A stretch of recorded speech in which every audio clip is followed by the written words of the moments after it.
Hello दोस्तों, कैसे हैं आप सभी लोग। तो एक बार फिर आप लोगों का स्वागत है फिर से, क्योंकि हम लोग कर रहे हैं यहाँ पे पूर्वावलोकन हिस्ट्री। ठीक है, तो ये है हमारी घटना चक्र हिस्ट्री भी इसको बोलते हैं, और अब तक हम लोग इसके 2 से 3 चैप्टर कर चुके हैं।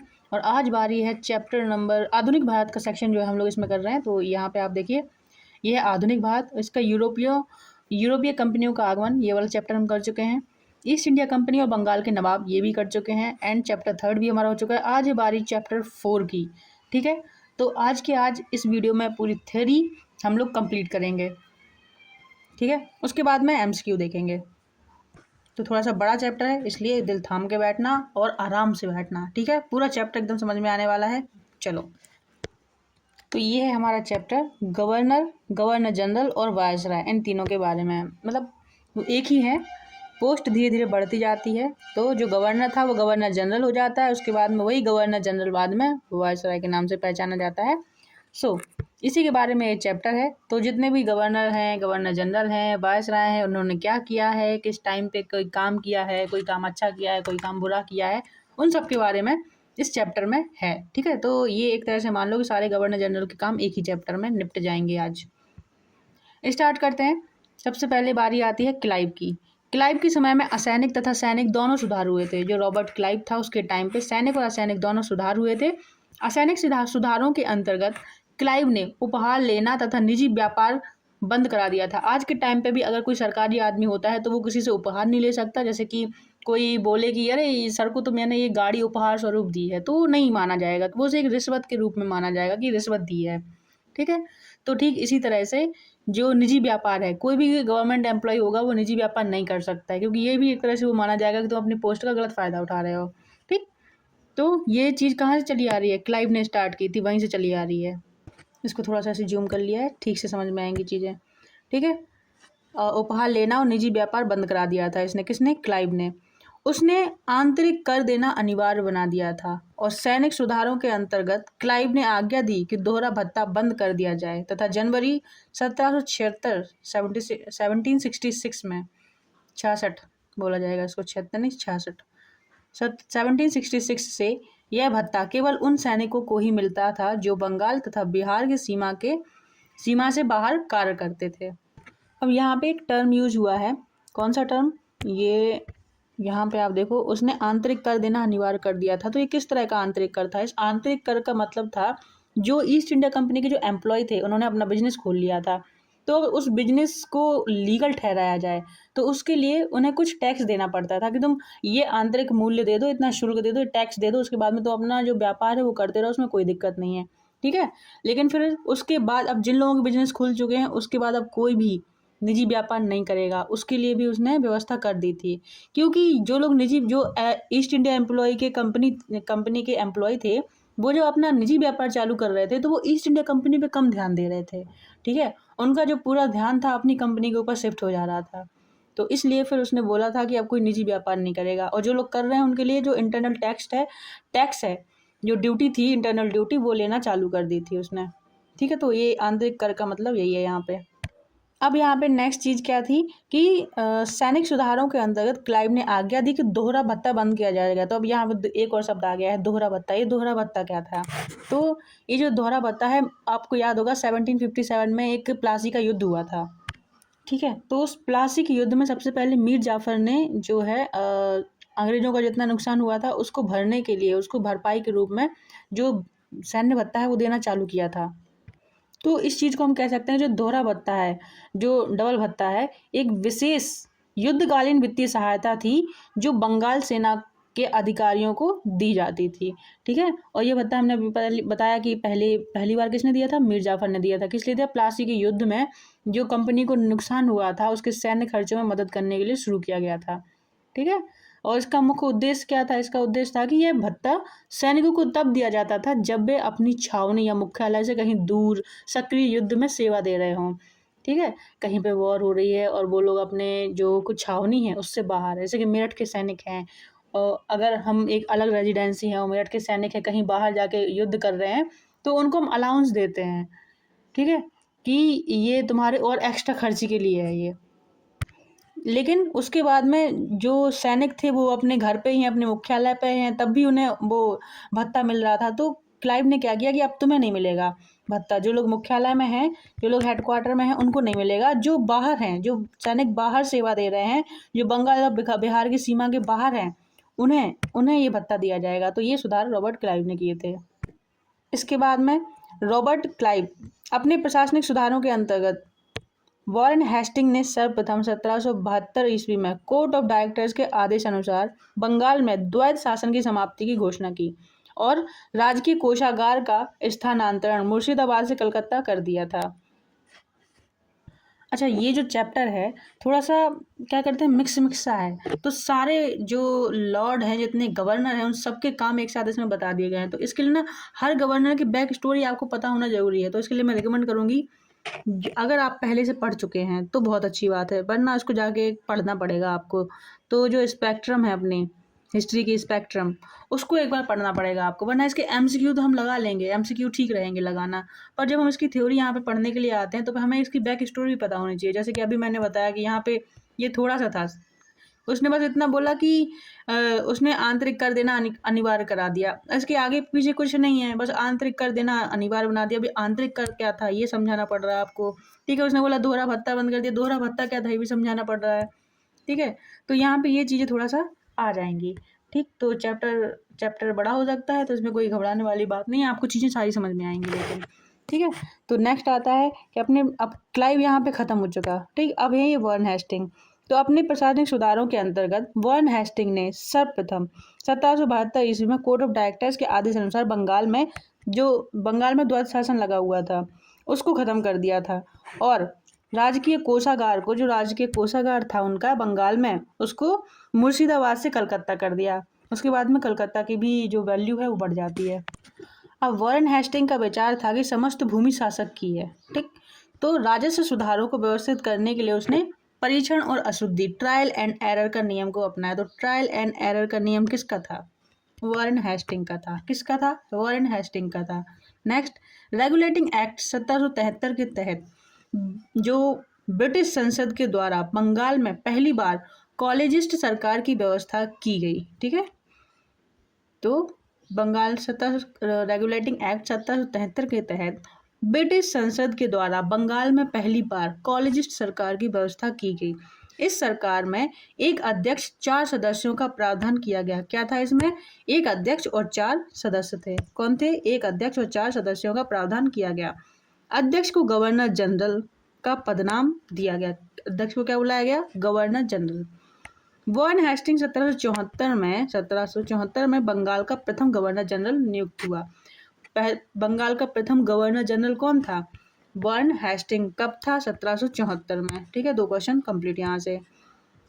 जन प्रशासन की नींव वॉरेन हेस्टिंग द्वारा मजबूती से रखी गई थी, जिस पर ऊपरी संरचना कॉर्नवालिस ने तैयार की थी, ठीक है। कॉर्नवालिस के समय में न्यायिक सुधारों, फौजदारी कानूनों में सुधारों और पुलिस सुधार, कर संबंधी सुधारों तथा व्यापारिक सुधारों को जन प्रशासन की नींव पड़ी। सुधारों से जन प्रशासन की नींव पड़ी। तो यहाँ पे हमने देखा कि कॉर्नवालिस के टाइम पे कौन कौन से सुधार हुए, ठीक है। पुलिस सुधार हुए, फौजदारी सुधार हुए, न्यायिक सुधार हुए, व्यापारिक सुधार हुए। इन सबसे जन प्रशासन की नींव पड़ी कि मतलब लोगों को भी लगना चाहिए कि हाँ भी कोई ठीक ठाक वो चल रहा है, अपने यहाँ पे प्रशासन चल रहा है, ठीक। उसके बाद में 15 जनवरी 1784 में, पर खास हमें कोई फ़ायदा हुआ नहीं था इंडियंस को, जो था ब्रिटिशर्स के लिए था। 15 जनवरी 1784 को एशियाटिक सोसाइटी ऑफ बंगाल की स्थापना के समय बंगाल का governor general Lord Warren Hastings था, ठीक है। 1774 से 1785 तक ये रहे हैं, और सुरक्षा कोस्ट या घेरे की नीति वॉरेन हेस्टिंग की थी, ठीक है, तथा वेलेजली से संबंधित थे। वॉरेन हेस्टिंग और वेलेजली इन दोनों ने मिलकर घेरे की नीति बनाई, ठीक है। घेरे की नीति का क्या मतलब था? ये खुद मतलब अपनी रेजिडेंसी के आसपास में 3-4 रियासतें ऐसी रखते थे जो मतलब उनको घेर के रखते थे अपनी रियासत को बचाने के लिए। इस चीज़ को हम ऐसे समझ सकते हैं कि जैसे कि अगर हमारी चाइना से लड़ाई होती है और हम इंडिया हैं, तो बीच में हमारा जो बफर स्टेट है वो है नेपाल। तो नेपाल जो है मेरा भी दोस्त है और नेपाल जो है चाइना का भी दोस्त है। तो इस वजह से जो चाइना है सीधे नेपाल को क्रॉस करके इंडिया में नहीं आ सकता, क्योंकि ऐसा करेगा तो फिर वो हमारा जो मित्र स्टेट है जो नेपाल है उसको भी बुरा लगेगा। तो ये होता है बफर स्टेट बनाना। तो तो ये होती है घेरे की नीति। तो अपने राज्य को बचाने के लिए बीच में वो एक मित्र राज्य रखता था, जिससे जो सामने वाली पार्टी है आके डायरेक्ट अटैक ना कर सके। इसको बोलते हैं घेरे की नीति। ठीक है, तो हमारा जो प्रेजेंट टाइम है उसमें हम ऐसे देख सकते हैं कि बीच में नेपाल है, उधर चाइना है। ठीक है, तो हम डायरेक्ट लड़ाई नहीं कर सकते चाइना से। जो अरुणाचल प्रदेश है वहाँ के हिस्सों से कर सकते हैं, पर जहाँ पे नेपाल पड़ता है वहाँ से नहीं जा सकते सीधे। ठीक, पाकिस्तान को तो मार ही सकते हैं। वॉरेन हेस्टिंग के अन्यायपूर्ण तथा निरंकुश कार्यों के कारण उस पर महाभियोग का मुकदमा चलाया गया, जो 1788 से 1795 ईस्वी तक चला, किंतु ब्रिटिश संसद ने उसकी सेवाओं को देखते हुए उसे सभी दोषों से मुक्त कर दिया। रियासतों के प्रति जो प्रमुख ब्रिटिश नीतियां निम्नलिखित थी। जो वॉरेन हेस्टिंग है उसकी रियासतों के प्रति प्रमुख ब्रिटिश नीतियां निम्नलिखित थी। कौन कौन सी थी आगे देखेंगे। कंपनी का भारतीय रियासतों के समानता के लिए संघर्ष करना, कि जो कंपनी है उसको भारतीय रियासतों के बराबर ला के खड़ा कर दिया जाए। ठीक है, दूसरा सुरक्षा प्रकोष्ठ की नीति या घेरे की नीति, जो उसने इस टाइम तक पीरियड तक बनाई। उसके बाद में अधीनस्थ पार्थक्य की नीति 1813 से लेके 1857 तक। अधीनस्थ संघ की नीति 1858 से 1935 तक। और अच्छा, और बराबर की संघ की नीति 1935 से लेके 1947 तक।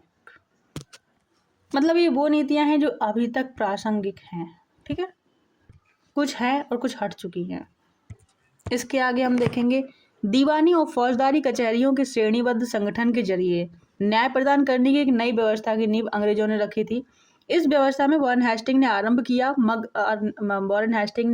इस व्यवस्था को, मगर कॉर्नवालिस ने इसे एक सुदृढ़ बनाया। कि ये तुमने बना तो दिया, मतलब उसने नींव रख दी। उसने किसने? वॉरेन हेस्टिंग ने नींव रख दी और कॉर्नवालिस ने इस चीज को और मजबूत किया। शक्ति कलेक्टर के हाथों में केंद्रित कर दी गई। जो कलेक्टर हुआ करता था, आपको पता है उस टाइम पे कितना बड़ा, मतलब आज के टाइम पे जो कलेक्टर है उसकी पावर भी आप आज भी देखते हो, लेकिन उस टाइम पे जो कलेक्टर था ना वो और भी ज्यादा पावर रखता था। आज तो बहुत सी पावर उसकी सीमित कर दी गई है। तो आगे देखो 1787 ईस्वी में जिले के प्रभारी कलेक्टरों को दीवानी अदालतों के दीवानी न्यायाधीश की नियुक्ति कर दिया गया। मतलब जो दीवानी अदालत होती थी उसके जो न्यायाधीश हैं वो कौन होते थे? कलेक्टर होते थे। तथा इसके अतिरिक्त इन्हें फौजदारी शक्तियां और सीमित मामलों में फौजदारी न्याय करने का भी अधिकार दे दिया गया था। ठीक है, 1790 से लेकर 1792 ईस्वी के बीच भारतीय न्यायाधीशों से युक्त जिला फौजदारी अदालतों को समाप्त कर उसके स्थान पर 4 भ्रमण करने वाले न्यायाधीश 3 बंगाल हेतु जो मतलब 4 भ्रमण करने वाले न्यायालय और 3 बंगाल हेतु 1 बिहार के लिए नियुक्त किया गया। तो यहाँ पे ये कहना चाहते हैं कि 1790 से 1792 के बीच में भारतीय न्यायाधीशों से युक्त जो जिला हुआ करते थे उन्हें समाप्त कर दिया गया, फौजदारी जिले। उसकी जगह पे ऐसे न्यायाधीश नियुक्त किए गए जो जगह जगह पे जाके न्याय देते थे। पंचायतों के साथ में बैठ के उन्हें बोलते थे बताओ अच्छा क्या दिक्कत है, तुम्हारा हैंड टू हैंड यहीं पे खत्म कर देंगे पूरा मैटर। ठीक, तो उसके लिए 3 बंगाल के लिए नियुक्त किए, 4 थे टोटल, 4 में से 3 बंगाल के लिए थे और 1 बिहार के लिए था। ठीक है, तो इन्हें नियुक्त किया गया। इन अदालतों की अध्यक्षता यूरोपीय व्यक्ति द्वारा और भारतीय काजी एवं मुफ्ती के सहयोग से की जाती थी, क्योंकि इंडियंस की जो बात है वो इंडियंस ज़्यादा अच्छे से समझ सकते थे, इसीलिए उन्हें भी रखा जाता था। ठीक है, लॉर्ड कॉर्नवालिस ने कानून की विशिष्टता का नियम जो इससे पूर्व नहीं था भारत में लागू किया। कानून की विशिष्टता। ठीक है, उसके बाद में कॉर्नवालिस ने अपने न्यायिक सुधारों को 1793 ईस्वी तक अंतिम रूप दे दिया और उन्हें क्या कहा? कॉर्नवालिस संहिता कहा। कॉर्नवालिस संहिता बोला गया। ठीक है, कॉर्नवालिस संहिता के रूप में प्रस्तुत किया गया। यह सुधार प्रसिद्ध सिद्धांत शक्तियों के पृथक्करण पर आधारित था। इसके तहत उसने कर तथा न्याय प्रशासन को पृथक कर दिया। कलेक्टर की न्यायिक तथा फौजदारी शक्तियों को ले ली गई तथा उसके पास केवल कर संबंधी। अब कलेक्टर सिर्फ सच में कलेक्टर ही रह गया। कलेक्टर का क्या मतलब होता है? To collect something. ठीक है, कलेक्टर। तो अब कलेक्टर का रियल काम क्या रह गया था? कर इकट्ठा करना। ठीक है, क्या रह गया था? कर इकट्ठा करना। उसकी जो न्यायिक शक्तियाँ थी वो उससे ले ली गई थी, न्यायिक और फौजदारी शक्तियाँ उससे ले ली गई। उसके पास केवल कर संबंधी शक्तियाँ ही रह गई। जिला दीवानी न्यायालयों में कार्य के लिए नए अधिकारियों की एक श्रेणी बनाई गई। जिला न्यायाधीशों को फौजदारी तथा पुलिस के कार्य भी दिए गए। भारत की प्रसंविधाबद्ध सिविल सेवा या लोक सेवा का प्रारंभ कॉर्नवालिस ने किया था। आज के टाइम पे हम जब IAS और IPS देखते हैं, उसकी शुरुआत किसने की थी? कॉर्नवालिस ने की थी। लॉर्ड कॉर्नवालिस 1786 से 1793 ईस्वी एवं 30 जुलाई से लेकर 1805 ईस्वी और 5 अक्टूबर 1805 तक बंगाल का गवर्नर जनरल रहा। ठीक है, इसका टाइमलाइन आप देख रहे हो, 1 बार, 2 बार, 3 बार ये जो है बंगाल का गवर्नर जनरल रहा। इसकी मृत्यु 5 अक्टूबर 1805 में गाजीपुर में हो गई थी। कहाँ पे हुई थी? गाजीपुर में। गाजीपुर में किसकी मृत्यु हुई थी? लॉर्ड कॉर्नवालिस की। गाजीपुर में 1805 में किसकी मृत्यु हुई थी? लॉर्ड कॉर्नवालिस की। किसकी हुई थी? लॉर्ड कॉर्नवालिस की। यहीं पर इसकी कब्र स्थित है। तो गाजीपुर में किस गवर्नर जनरल की जो है कब्र स्थित है? तो कॉर्नवालिस की। लॉर्ड वेलेजली की सहायक संधि स्वीकार करने वाला पहला राज्य हैदराबाद था। लॉर्ड वेलेजली जो था, कौन था? लॉर्ड वेलेजली जो था, इसकी रणनीति क्या हुआ करती थी युद्ध में? संधि की रणनीति अपनाता था। कौन सी? संधि की रणनीति किसकी थी? लॉर्ड वेलेजली की। और घेरे की नीति किसकी थी? आप लोग कमेंट करके बताएंगे मुझे। ठीक है, घेरे की नीति किसकी थी? कमेंट करके बताना। तो जो लॉर्ड वेलेजली की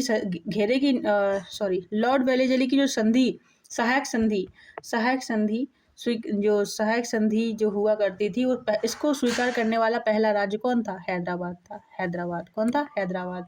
तो 1798 ईस्वी में था। बासिन की संधि दिसंबर 1802 में पेशवा बाजीराव द्वितीय और अंग्रेजों के मध्य हुई थी। बासिन की संधि किसके मध्य हुई थी? पेशवा बाजीराव द्वितीय और अंग्रेजों के मध्य हुई थी। ठीक है, लॉर्ड वेलेजली की सहायक संधि को स्वीकार करने वाला पहला मराठा सरदार पेशवा बाजीराव द्वितीय था।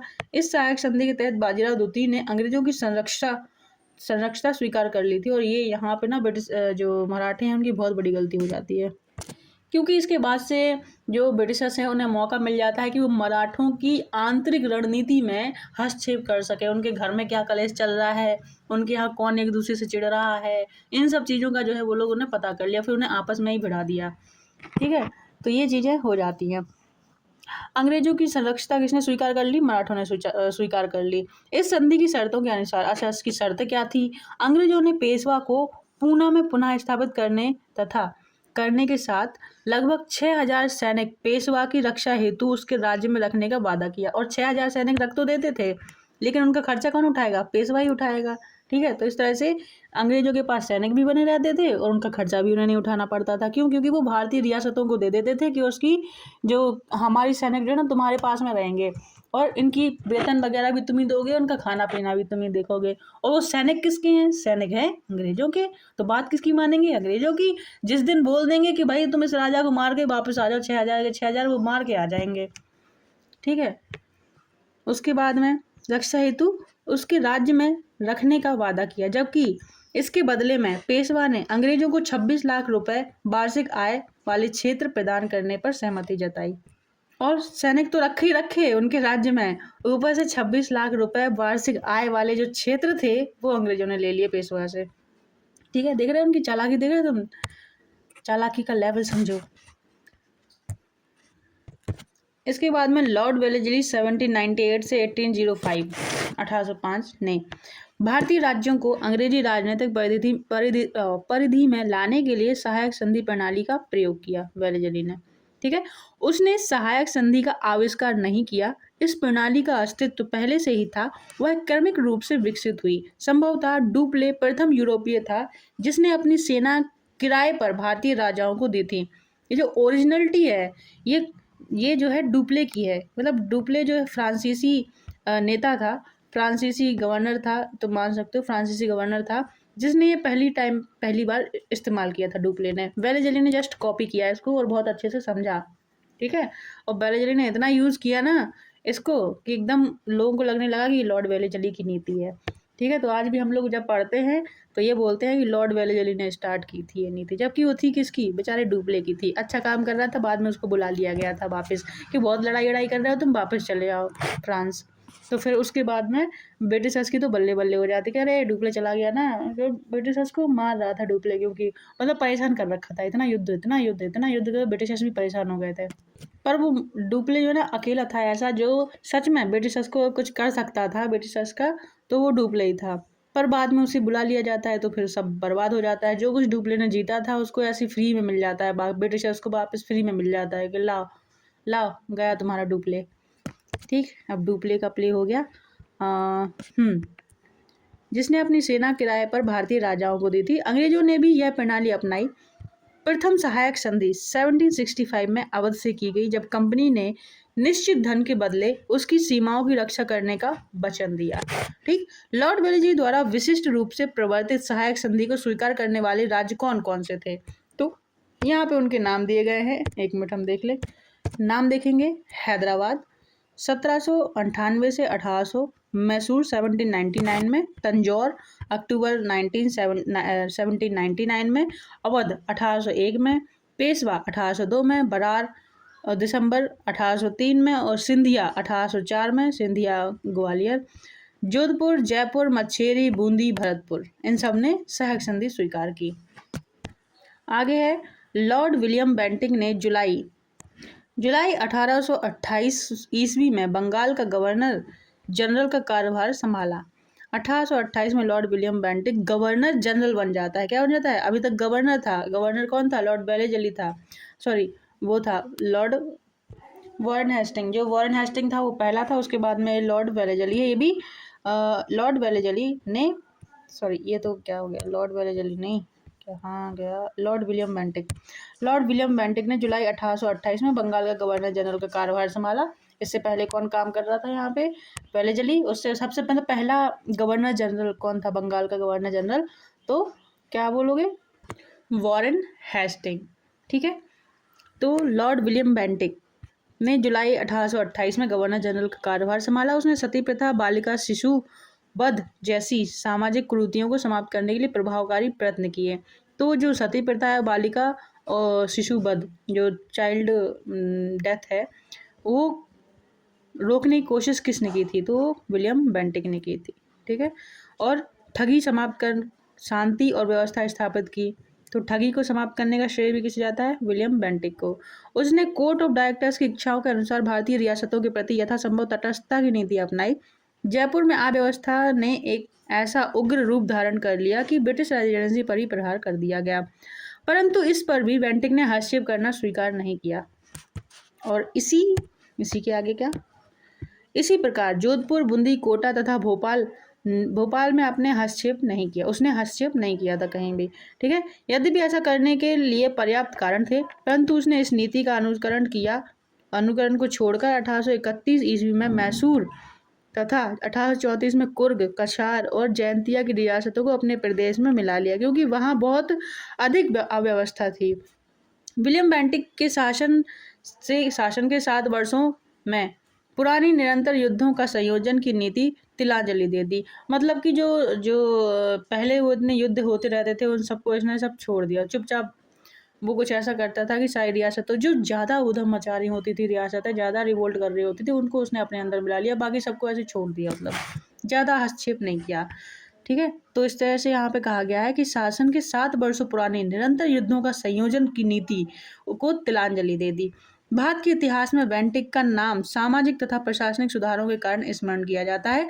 1833 के चार्टर एक्ट के द्वारा भारतीय प्रशासन को पूर्णतः केंद्रीकृत करने का प्रयास किया गया। इस एक्ट के द्वारा बंगाल के गवर्नर जनरल को भारत का गवर्नर जनरल बना दिया गया। 1833 का एक्ट वो एक्ट था जिसके द्वारा भारतीय प्रशासन के पूर्णतः केंद्रित करने का प्रयास किया गया, और इस एक्ट के द्वारा बंगाल के गवर्नर जनरल को भारत का गवर्नर जनरल बना दिया गया। 1834 ईस्वी में लॉर्ड विलियम बेंटिक को भारत का प्रथम गवर्नर जनरल बनाया गया। लॉर्ड विलियम बेंटिक को पहला भारत का गवर्नर जनरल बनाया गया। अभी तक हम लोग कहाँ के थे, ये लोग कहाँ के थे, बंगाल के थे, अब भारत के हो गए। ठीक है, लॉर्ड विलियम बेंटिक ने कैप्टन स्लीमैन को ठगों के विरुद्ध कार्यवाही करने के लिए नियुक्त किया। तो कैप्टन स्लीमैन और लॉर्ड विलियम बेंटिक का नाम आता है ठगों को ख़त्म करने में। जो कैप्टन स्लीमैन था उसने कम से कम कितने 1562 ठगों को बंदी बना लिया 1826 से 1835 के बीच में। अनेक ठगों को फांसी दे दी गई, शेष को आजीवन निर्वासित कर दिया गया। 1837 ईस्वी के पश्चात संगठित रूप से ठगों का अंत हो गया। आगे है 1789 ईस्वी की घोषणा द्वारा बंगाल के दासों का निर्यात बंद कर दिया गया। पहले जो दास व्यवस्था होती थी उनको खरीद फरोख्त होती थी उसको भी बंद कर दिया गया। 1811 ईस्वी एवं 1823 ईस्वी में दासों के संबंध में कानून बनाए गए। 1833 ईस्वी के चार्टर एक्ट में दासता को समाप्त करने के लिए गवर्नर से कानून बनवाने के लिए कहा गया। 1843 में समस्त ब्रिटिश भारत को दासता से अवैध घोषित कर दिया गया।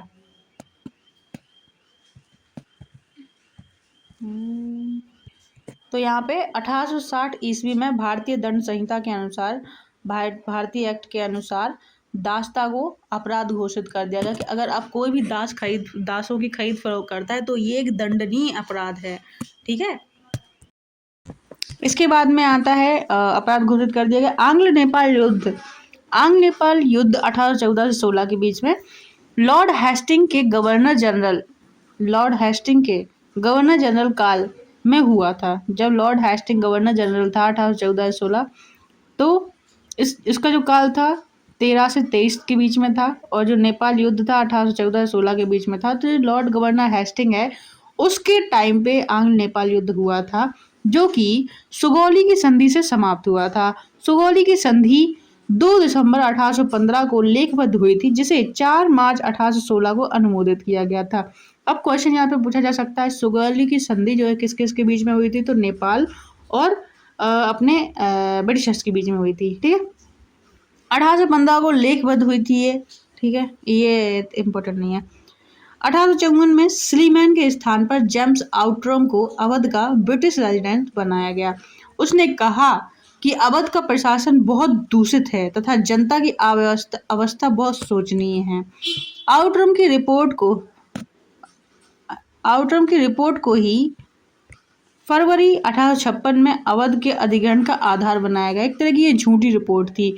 अब इनका उस टाइम पे क्या चल रहा था कि जिसका उत्तराधिकारी नहीं होगा उस राज्य को हम लोग हड़प लेंगे। तो इस तरह से उन्होंने झांसी को हड़पा था, और इसी तरह से बहुत सारी जो सतारा जैसी जो रियासत थी उनको भी हड़पा था इन्होंने। इस टाइम पे चल रही थी इनकी हड़प नीति। ठीक है, तो अब इन्हें क्या सूझा कि अवध को कैसे कंट्रोल में किया जाए, तो इन्होंने अवध के ऊपर इल्ज़ाम लगा दिया कि तुम्हारा प्रशासन अच्छा नहीं है। ठीक है, तो इसलिए हम जो पावर है अपने पास में ले रहे हैं, ताकि जनता को भी वो मतलब एक कारण मिल जाए कि हाँ इसलिए किया है इन्होंने। ठीक है, और अवध के नवाब को भी हम गद्दी से उतार सके। तो उन्होंने ये झूठे जो आउटरम है उन्होंने एक रिपोर्ट बनाई कि भाई इनका प्रशासन जो है बहुत ही गंदा है और हमें कदम उठाना चाहिए, इनका जो है शासन ले लो। तो बस ऐसा करके उसने लूट लिया अवध को भी। और सिर्फ अवध के साथ में ऐसा नहीं हुआ था, अवध के साथ साथ लॉर्ड डलहौजी ने अवध के जो नवाब थे वाजिद अली शाह, उन पर भी कुशासन का आरोप लगाकर फरवरी 1856 को उसका जो है अंग्रेजी राज्य में विलय कर लिया। और अभी तक मैं जो बता रही थी ना कि जो डलहौजी है उनका व्यापकत का सिद्धांत था, हड़प की नीति, वो उसको व्यापकत का सिद्धांत भी बोलते हैं। ठीक है, और ये सिद्धांत किसका था? डलहौजी का था। अभी हमने एक घेरे की नीति देखी, कौन सी देखी? घेरे की नीति देखी, दूसरा संधि वाली देखी, और अब तीसरा वाला ये है व्यापकत का सिद्धांत। ठीक है, तो ये तीनों याद रखना है। किसने चालू की थी ये भी याद रखना है। तो अब जो 2 बची हुई हैं ऊपर की, वो आपको कमेंट करके बताना है कि किसने स्टार्ट की थी। घेरे की नीति किसने स्टार्ट की थी, और दूसरा जो सहायक संधि है वो किसने स्टार्ट की थी। वो दोनों आपको कमेंट करना है। और उसके बाद में आप ये भी कमेंट करोगे कि ये जो हड़प नीति है या व्यापकत का सिद्धांत है वो किसने स्टार्ट किया था। ठीक है, तो यहाँ पे ये डलहौजी ने स्टार्ट किया था। और इस सिद्धांत के तहत उसको देखो आप, कितने सारे राज्यों को उसने हड़प कर लिया, कितने सारे राज्यों को अपने अंडर में ले लिया, ब्रिटिश रियासत में मिला लिया। 17 इसकी ना सीक्वेंस भी पूछी जाती है कई बार कि सीक्वेंस से बताओगे पहले कौन सा था, फिर दूसरा कौन सा था, तीसरा कौन सा था। ये क्वेश्चन पूछा जा चुका है, इसलिए इस चीज़ को ध्यान से देखो जरा। सबसे पहले सतारा को किया इसने 1848 में, उसके बाद में जैतपुर और संभल को एक साथ 1849 में, उसके बाद बघाट जो 1850 में, उसके बाद में उदयपुर 1852 में, उसके बाद में झांसी 1854 में, उसके बाद नागपुर 1854 में, नागपुर को भी, और करौली लास्ट में, करौली 1855 में। इन विलय किए गए प्रदेशों में कोर्ट ऑफ डायरेक्टर्स ने करौली के व्यापकगत प्रस्ताव को अस्वीकार कर दिया था। ये करौली को उन्होंने बाद में शायद छोड़ दिया था। और भारत में जो रेल निर्माण की दिशा में प्रथम प्रयास जो है किस गवर्नर जनरल ने किया था, तो ये भी लॉर्ड डलहौजी ने किया था। और प्रथम रेलवे लाइन 1853 में बम्बई से थाने के बीच में डलहौजी के समय में बिछाई गई थी। ठीक है, तो ये क्वेश्चन तो बहुत पुराना है और बच्चों जैसा क्वेश्चन हो चुका है अब तो, कि प्रथम रेलवे लाइन कहाँ से कहाँ तक बिछाई गई थी, प्रथम जो रेल है कहाँ से कहाँ तक चली थी। ठीक है, तो ये चीज़ तो आपको याद होनी चाहिए कि प्रथम रेलवे लाइन 1853 में बम्बई से थाने के बीच में डलहौजी के समय में बिछाई गई थी। रेल की यात्रा का प्रारंभ the great Indian peninsula railway द्वारा किया गया था। भारत में रेलवे के विकास का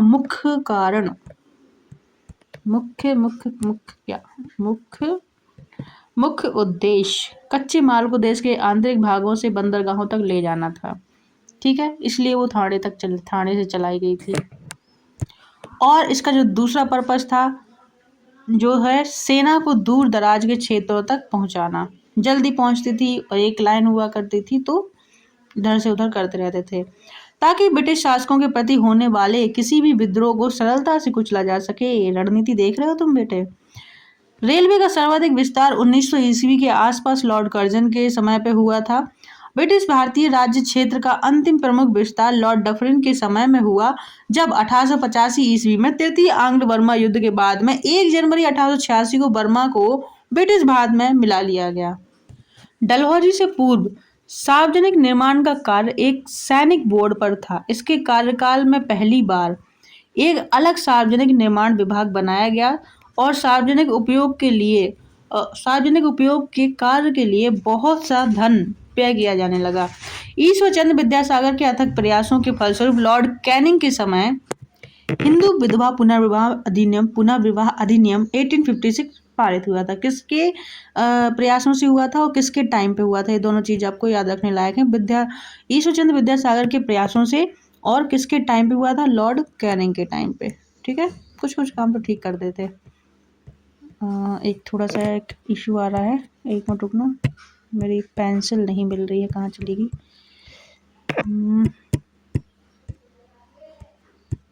मेरी पेंसिल मिल गई। ठीक है, इस अधिनियम के नियम 15 के तहत विधवा विवाह को वैध मान लिया गया और उस विवाह से उत्पन्न हुए बालक को भी वैध मान लिया गया।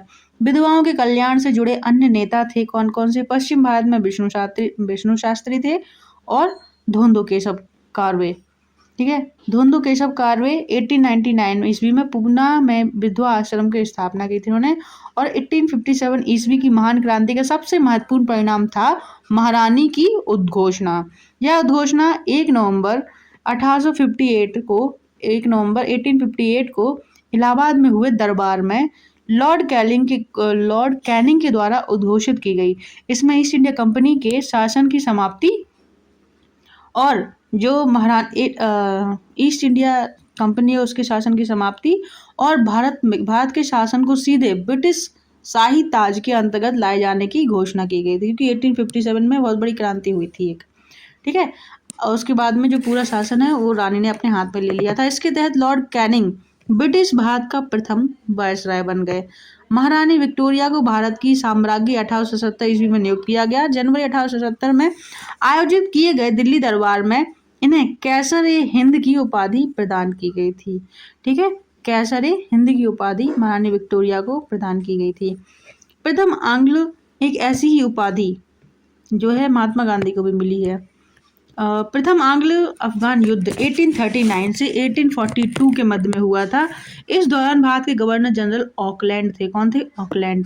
लॉर्ड लिटन के समय द्वितीय आंग्ल अफगान युद्ध हुआ था। एक अफगान युद्ध ऑकलैंड के समय, दूसरा लॉर्ड लिटन के समय। 1843 के एक्ट 5 के द्वारा भारत के तत्कालीन गवर्नर जनरल लॉर्ड एलनबरो ने दास प्रथा का उन्मूलन किया। ठीक है, इसका टाइमिंग थी 1842 से 1844 ईस्वी के दौरान। अगस्त 1843 में सिंध को पूर्ण रूप से ब्रिटिश साम्राज्य में मिला लिया गया और सिंध को इन्होंने बड़ी ही क्या बोलते हैं, चतुराई से या छल कपट से मिलाया था। ठीक है, और चतुराईपूर्ण निष्क्रियता या कुशल आक्रमण्यता की नीति आंग्ल अफगान संबंधों के संदर्भ में लॉर्ड एलनबरो के काल से प्रारंभ होकर लॉर्ड नॉर्थब्रुक के काल तक चलती रही। इस काल को कुशल आक्रमण्यता की नीति का काल कहा जाता है। मतलब इन्हें कुछ करना भी नहीं पड़ा और सिंध भी इनके हाथ में आ गया।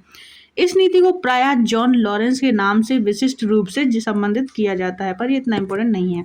ठीक है, बस ये इम्पोर्टेंट है कि किसने नॉर्थब्रुक ने सिंध जीता था या किसने सिंध जीता था, कैसे जीता था, ये इम्पोर्टेंट है। ठीक है, पर ये किसकी नीति है ये इतना इम्पोर्टेंट नहीं है। ठीक है, जैसे कि लॉर्ड डलहौजी की नीति इम्पोर्टेंट है।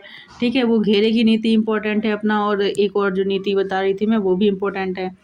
ठीक, तो उस तरह से ये नीति इतनी इम्पोर्टेंट नहीं है क्योंकि अभी तक नहीं पूछा गया है। ठीक है, नाम से विशिष्ट रूप से संबंधित किया जाता है क्योंकि वो वाले जो क्वेश्चन जो घेरे की नीति वाले वो बहुत रिपीटेड क्वेश्चन हैं, इसलिए मैं बोल रही हूँ। क्योंकि उसके वायसराय काल में इस नीति का अनुकरण करने का स्पष्ट अवसर मिला और इस नीति की रूपरेखा स्पष्ट रूप से निश्चित की गई। कुशल आक्रमण्यता शब्द जो है किसने दिया था, JWS वाइली ने एडिनबरा रिव्यू के एक लेख में प्रयोग किया। भारत में अंग्रेजों के समय में प्रथम जनगणना लॉर्ड मेयो के टाइम पे हुई थी। पहली भारत की जनगणना कब हुई थी, जनगणना लॉर्ड मेयो के टाइम पे। किसके, मेयो के टाइम पे। लॉर्ड मेयो का टाइम कब था, 1869 से लेके 72 के बीच में। 1772 में प्रारंभ हुई किंतु लॉर्ड रिपन के काल में नियमित जनगणना 1881 में शुरू हुई और लॉर्ड मेयो की हत्या अंडमान निकोबार के द्वीप समूह में भ्रमण के दौरान शेर अली अफरीदी नामक एक कैदी द्वारा कर दी गई थी। मेयो प्रथम गवर्नर जनरल था जिसकी हत्या उसके कार्यकाल के दौरान की गई थी। 1876 में लिटन के वायसराय बनकर आने पर अफगानिस्तान के प्रति अपनाई गई नीति में परिवर्तन आया। कुशल आक्रमण्यता की नीति के स्थान पर अग्रगामी नीति का अनुकरण होने लगा। मेजर सैंडेमन को बलूचिस्तान के गवर्नर जनरल के एजेंट के रूप में नियुक्त किया गया। साथ ही अफगानिस्तान में हस्तक्षेप न करने के स्थान पर हस्तक्षेप की नीति को अपनाएगी कि अब अफगानिस्तान में हम हस्तक्षेप करेंगे। पर अफगानिस्तान तो आज तक वो किसी के कंट्रोल में नहीं आया है, तो इनके कंट्रोल में क्या आता। इसके बाद में अब आता है वर्नाक्यूलर प्रेस एक्ट या देसी भाषा समाचार पत्र अधिनियम 1878 ईस्वी में लॉर्ड लिटन के काल में पारित किया गया। इस अधिनियम को मुंह बंद करने वाला अधिनियम भी कहा जाता है। आर्स्किन पेरी ने इस अधिनियम को विपरीतगामी और असंगत तथा भारत की भावी प्रगति के लिए घातक पग बताया। श्री SN बैनर्जी ने इसे आकाश से वज्रपात मतलब बिजली कड़कना वो सब, ठीक है, आकाश से वज्रपात कहा है। सर CP इल्बर्ट जो है वायसराय की परिषद के विधि सदस्य थे। इन्होंने 2 फरवरी 1833 को विधान परिषद में एक विधेयक प्रस्तुत किया जिसे इल्बर्ट बिल की संज्ञा दी गई। इस विधेयक का उद्देश्य था कि जाति भेद पर आधारित सभी न्यायिक अयोग्यताएं तुरंत समाप्त कर दी जाए और भारतीय तथा यूरोपीय न्यायाधीशों की शक्तियां समान कर दी जाए। समझ रहे हो कितनी बड़ी चीज बोली उन्होंने कि भारतीय और यूरोपीय जो न्यायाधीश हैं उनकी शक्तियां समान कर दी जाएं। जैसे ही यह विधेयक प्रस्तुत किया गया, एक बवंडर खड़ा हो गया। यूरोपीय लोगों ने इसे अपने विशेषाधिकारों पर कुठाराघात समझा। भाई मतलब वो मानते थे कि भाई हम गोरे लोग हैं, भाई हम सबसे श्रेष्ठ हैं, हमारे ऊपर बहुत बड़ी जिम्मेदारी है, ये है वो है, और तुम इंडियंस हमारे बगल में आके खड़े हो जाओगे। तो ये था कि भाई हमारे जो विशेषाधिकार हैं, हमारे जो उन पे तुमने बहुत बड़ा एक तंज कस दिया है कि हाँ हमारे बगल में आके खड़े हो जाओगे, अब तुम हमारे बराबर शक्तियां होंगी तुम्हारे पास में। तो जो इंडिया में अभी जातिवाद चल रहा है ना, उससे भी ज्यादा वो लोग सुप्रीम मानते थे। जातिवाद छोड़ो, छोटी मोटी चीज है, हम गोरे लोग हैं भाई, गोरापन और कालापन ये ज्यादा बड़ी चीज है। ठीक, इसके बाद में आते हैं लॉर्ड रिपन को ब्रिटिश भारत के वायसरायों में सबसे अधिक उदारवादी माना जाता है। उन्होंने 100 या उससे अधिक कार्यरत मजदूरों वाली फैक्ट्रियों में काम करने वाली महिलाओं तथा बच्चों के संबंध में कुछ उदारवादी नियम बनाए। जिन्हें प्रथम फैक्ट्री अधिनियम 1881 के नाम से जाना जाता है। इस अधिनियम के तहत 7 वर्ष से कम उम्र के बच्चों को फैक्ट्रियों में काम करने पर रोक लगा दी गई और 7 से 12 वर्ष के बच्चों की कार्यावधि जो है 9 घंटे तथा इन्हें महीने में 4 दिन की छुट्टी का प्रावधान भी दिया गया। दूसरा फैक्ट्री अधिनियम 1891 में बनाया गया था। इसमें सभी मजदूरों के लिए साप्ताहिक छुट्टी की व्यवस्था की गई, संडे की छुट्टी मिलेगी। लॉर्ड मेयो के समय में सृजित स्थानीय शासन को वास्तविक स्थानीय शासन बनाने के लिए लॉर्ड रिपन ने उन्हें आवश्यक नियम प्रदान किए। इस कार्य के कारण लॉर्ड रिपन को आधुनिक भारत में स्थानीय शासन का जनक माना जाता है। क्या माना जाता है? आधुनिक भारत में स्थानीय शासन का जनक माना जाता है। चार्ल्स मैटकॉफ ने प्रेस पर से प्रतिबंध हटा दिया, उसके हटाया, इसलिए उसे समाचार पत्रों का मुक्तिदाता कहा जाता है। जो समाचार पत्र है उनका मुक्तिदाता किसे कहा जाता है? चार्ल्स मैटकॉफ को कहा जाता है।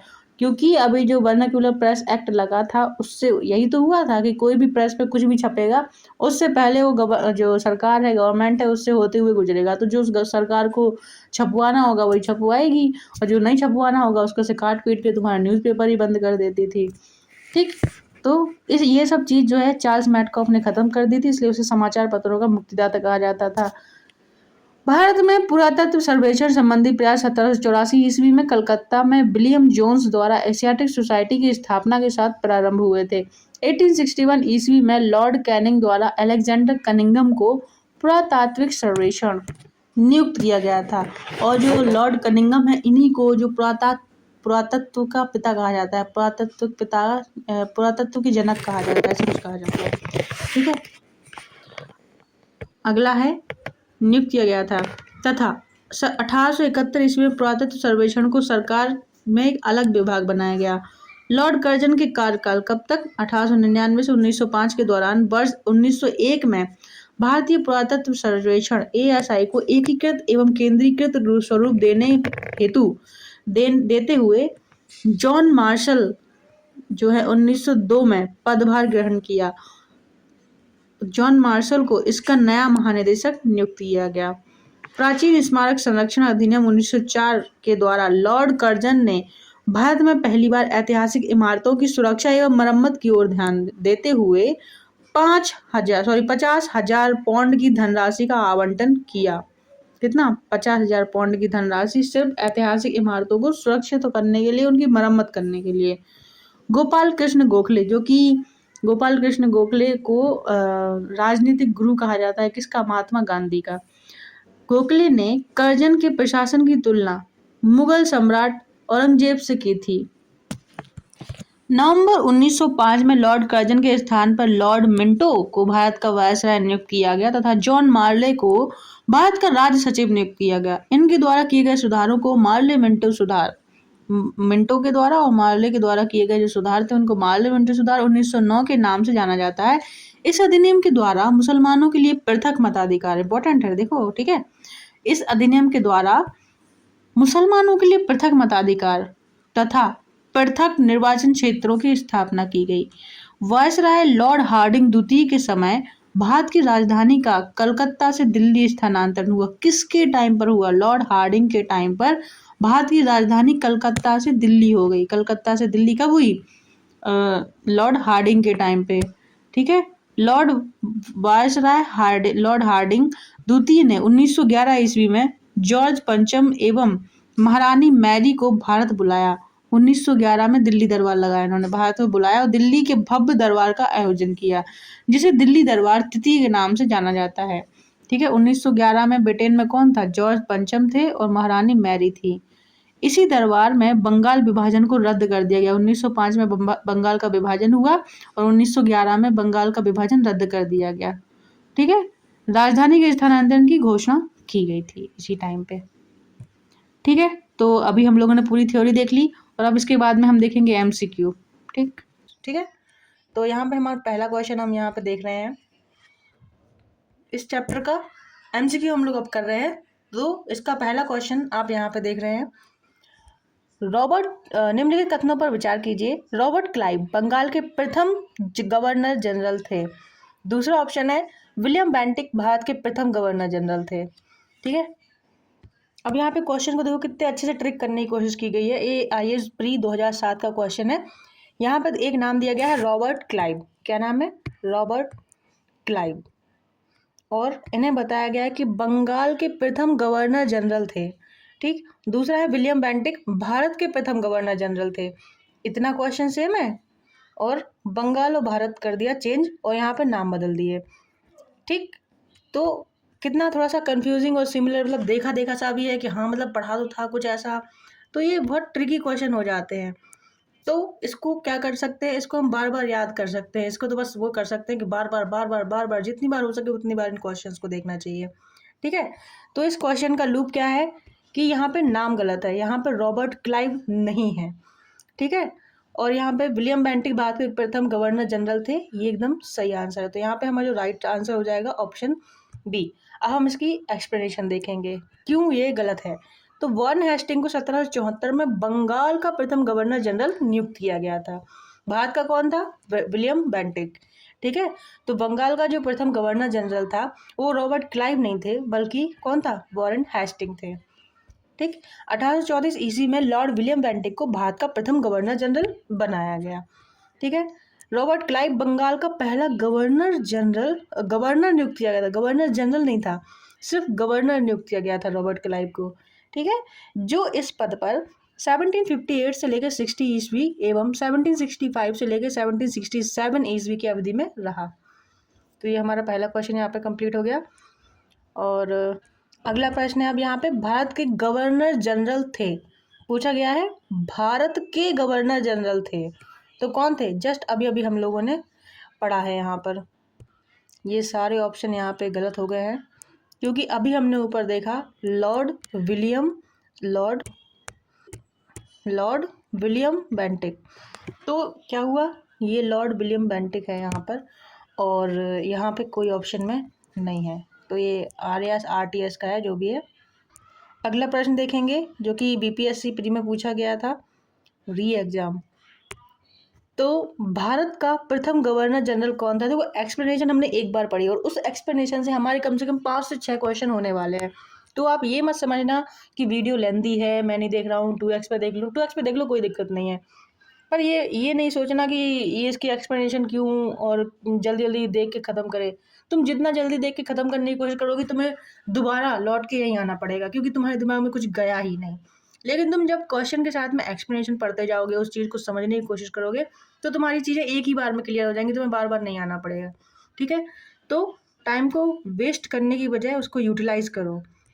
ठीक। तो इसका आंसर क्या होगा आप लोगों को पता ही है, लॉर्ड विलियम बेंटिक। तो इसमें ऑप्शन नहीं है तो ई ऑप्शन इसका राइट हो जाएगा।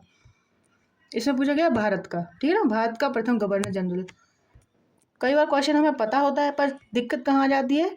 शब्दों को पकड़ने में। तो हमारा क्वेश्चन, निम्नलिखित घटनाओं पर विचार कीजिए और उपयुक्त घटनाओं के घटित होने के कालक्रम लगाना है, मतलब सीक्वेंस में इसको लगाना है। क्लाइव का पुनः आगमन, ये मतलब क्लाइव एक बार आ चुका था, पुनः आगमन के बारे में पूछा जा रहा है।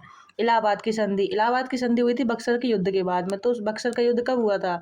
1764 में हुआ था, अक्टूबर 1764 में हुआ था।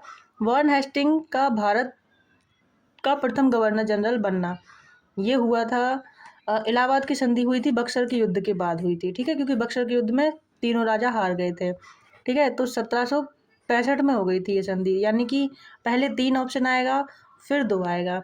ठीक। इसके बाद में वॉरेन हेस्टिंग भारत का गवर्नर जनरल, सबसे लास्ट में यही आएगा। ठीक है। क्योंकि जब ये दोनों चीज़ें हुई, बक्सर का युद्ध हुआ, इलाहाबाद की संधि हुई, तो इलाहाबाद की संधि के लिए रॉबर्ट क्लाइव को बुलाया गया था, यानी कि ये क्लाइव भी 1764 में ही आया था। तो एक बार हम एक्सप्लेनेशन इसकी देख लेते हैं। ठीक है। क्योंकि यहाँ पे सीक्वेंस गलत दिया गया है सारा, तो यहाँ पे हम एक बार देखेंगे, हमारी चीज़ें क्लियर हो जाएंगी। हाँ, बक्सर का युद्ध 23 और 22 अक्टूबर 1764 में हुआ था। और क्लाइव का पुनः आगमन, क्योंकि बक्सर का युद्ध हुआ था तो क्लाइव को भारत के बारे में बहुत अच्छे से पता था। तो जो गवर्नमेंट थी उस टाइम की, उसने सोचा कि हम क्लाइव को बुलाते हैं, वो जो संधियाँ हैं आराम से और अच्छे से करवा देगा।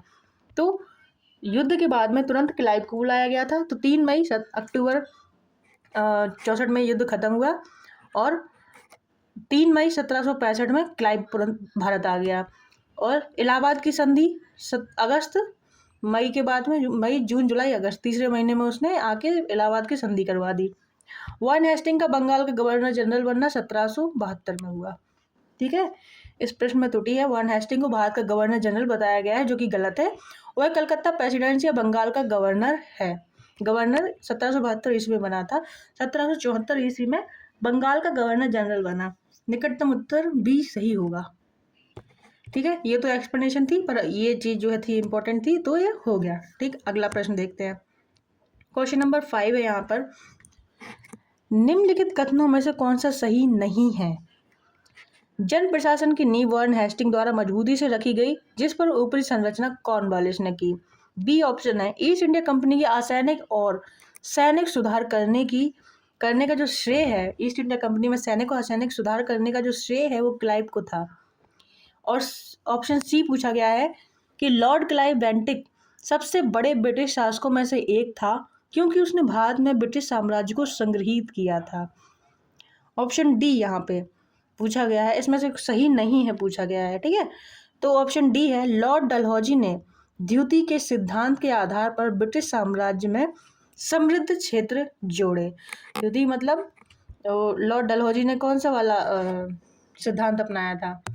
डॉक्ट्रिन ऑफ लैप्स का। ठीक है, तो द्वितीय का सिद्धांत मतलब डॉक्ट्रिन ऑफ लैप्स या फिर क्या बोलते हैं, व्यपगत का सिद्धांत।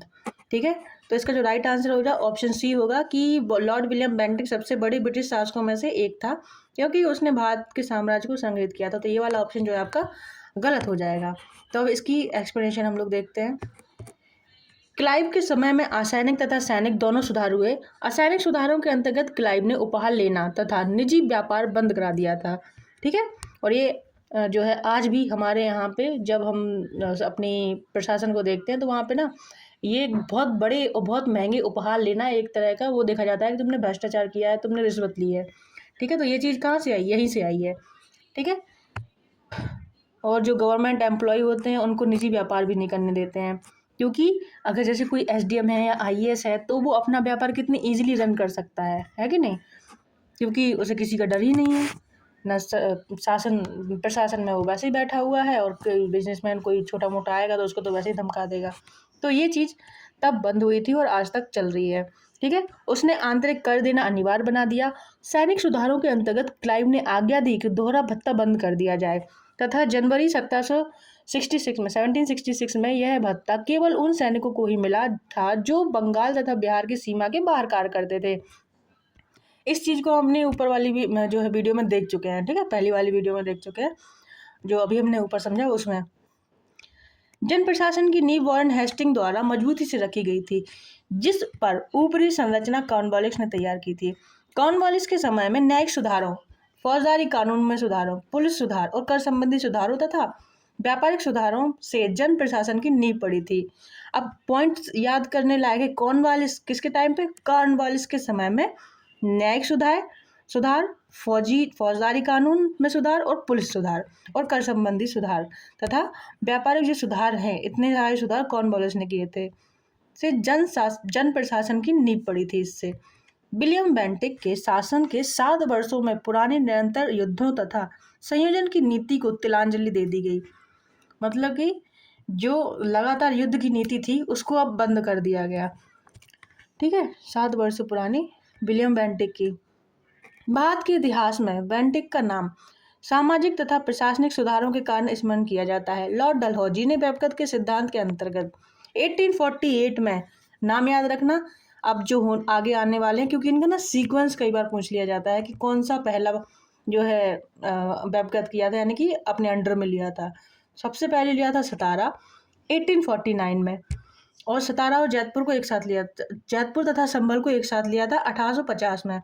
सतारा 1849 में, जयपुर और संभल को 1815 में, बघाट को 1852 में, उदयपुर को 1854 में, और झांसी तथा 1854 में नागपुर का विलय कर लिया था। ठीक है, 1854 में झांसी और नागपुर का विलय कर लिया था। 1856 में डलहौजी ने अवध का विलय कुशासन के बहाने किया था कि ये तुम्हारा राजा जो है इसका शासन नहीं चला पा रहा है, ये इसका शासन मैं ले लेता हूँ, बढ़िया चलाऊंगा। ठीक है, नेक्स्ट क्वेश्चन देखते हैं हम। भारत में ब्रिटिश साम्राज्य के संस्थापक कौन था? किसको माना जाता है कि ब्रिटिश साम्राज्य का संस्थापक है? तो रॉबर्ट क्लाइव को। तो जैसे कि मैंने बताया था, क्लाइव को बहुत कुछ पता था, ठीक है, मतलब उसने इंडिया राजनीति को, इंडियन को बहुत अच्छे से समझ लिया था कि इनका क्या करना है, कैसे करना है, ठीक है। तो भारत में ब्रिटिश साम्राज्य के संस्थापक लॉर्ड क्लाइव को माना जाता है। 23 जून 1757 को हुई प्लासी की लड़ाई में विजेता अंग्रेजी सेना का नेतृत्व लॉर्ड क्लाइव जो था उसने किया था। इसी युद्ध के उपरांत बंगाल में ब्रिटिश साम्राज्य की नींव पड़ी थी। ठीक है, अगला प्रश्न देखते हैं। अंग्रेजों के विरुद्ध बनारस विद्रोह का नेतृत्व किसने किया था? तो राजा चेत सिंह ने किया था। किसने किया था? राजा चेत सिंह ने किया था। बनारस के विद्रोह का जो है नेतृत्व किया था। ये कब की बात हो रही है? बनारस विद्रोह राजा चेत सिंह द्वारा 1781 में किया गया था। इस विद्रोह में तत्कालीन गवर्नर जनरल वॉरेन हेस्टिंग ने अपने सैनिकों के साथ भागकर चुनार के किले में शरण ली थी। ठीक है, कलकत्ता में एशियाटिक सोसाइटी की स्थापना के समय बंगाल का गवर्नर जनरल कौन था?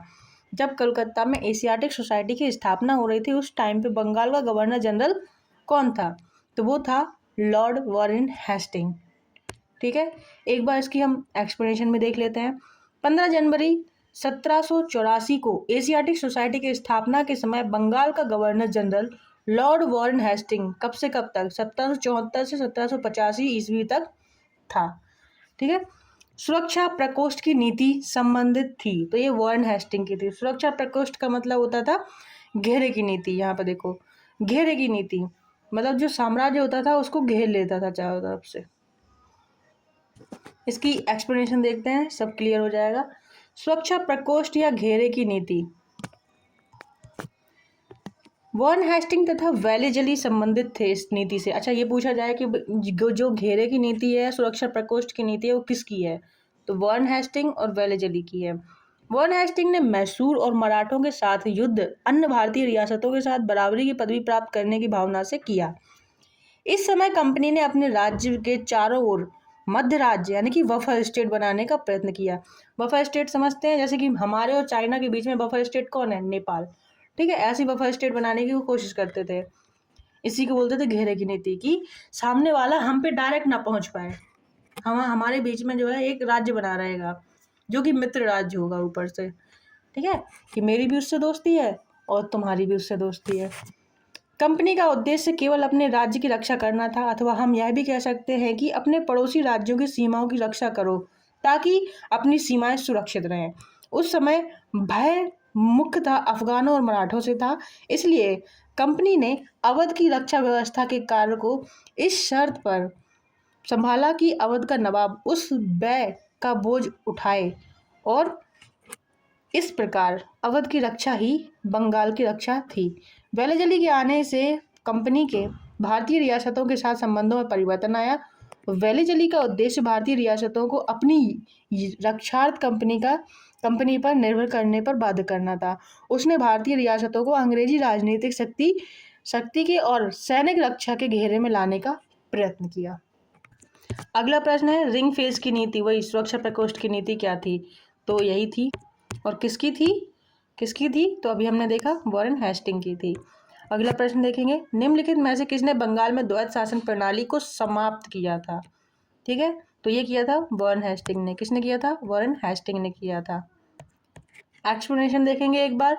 वॉरेन हेस्टिंग के कार्यकाल 1772 ईस्वी में कोर्ट ऑफ डायरेक्टर्स ने दोहरी शासन प्रणाली को समाप्त करने का निर्णय लिया तथा कलकत्ता परिषद एवं उसके प्रधान को आज्ञा दी कि वे स्वयं दीवान बने और बंगाल, बिहार तथा उड़ीसा के प्रबंध को अपने हाथ में लें।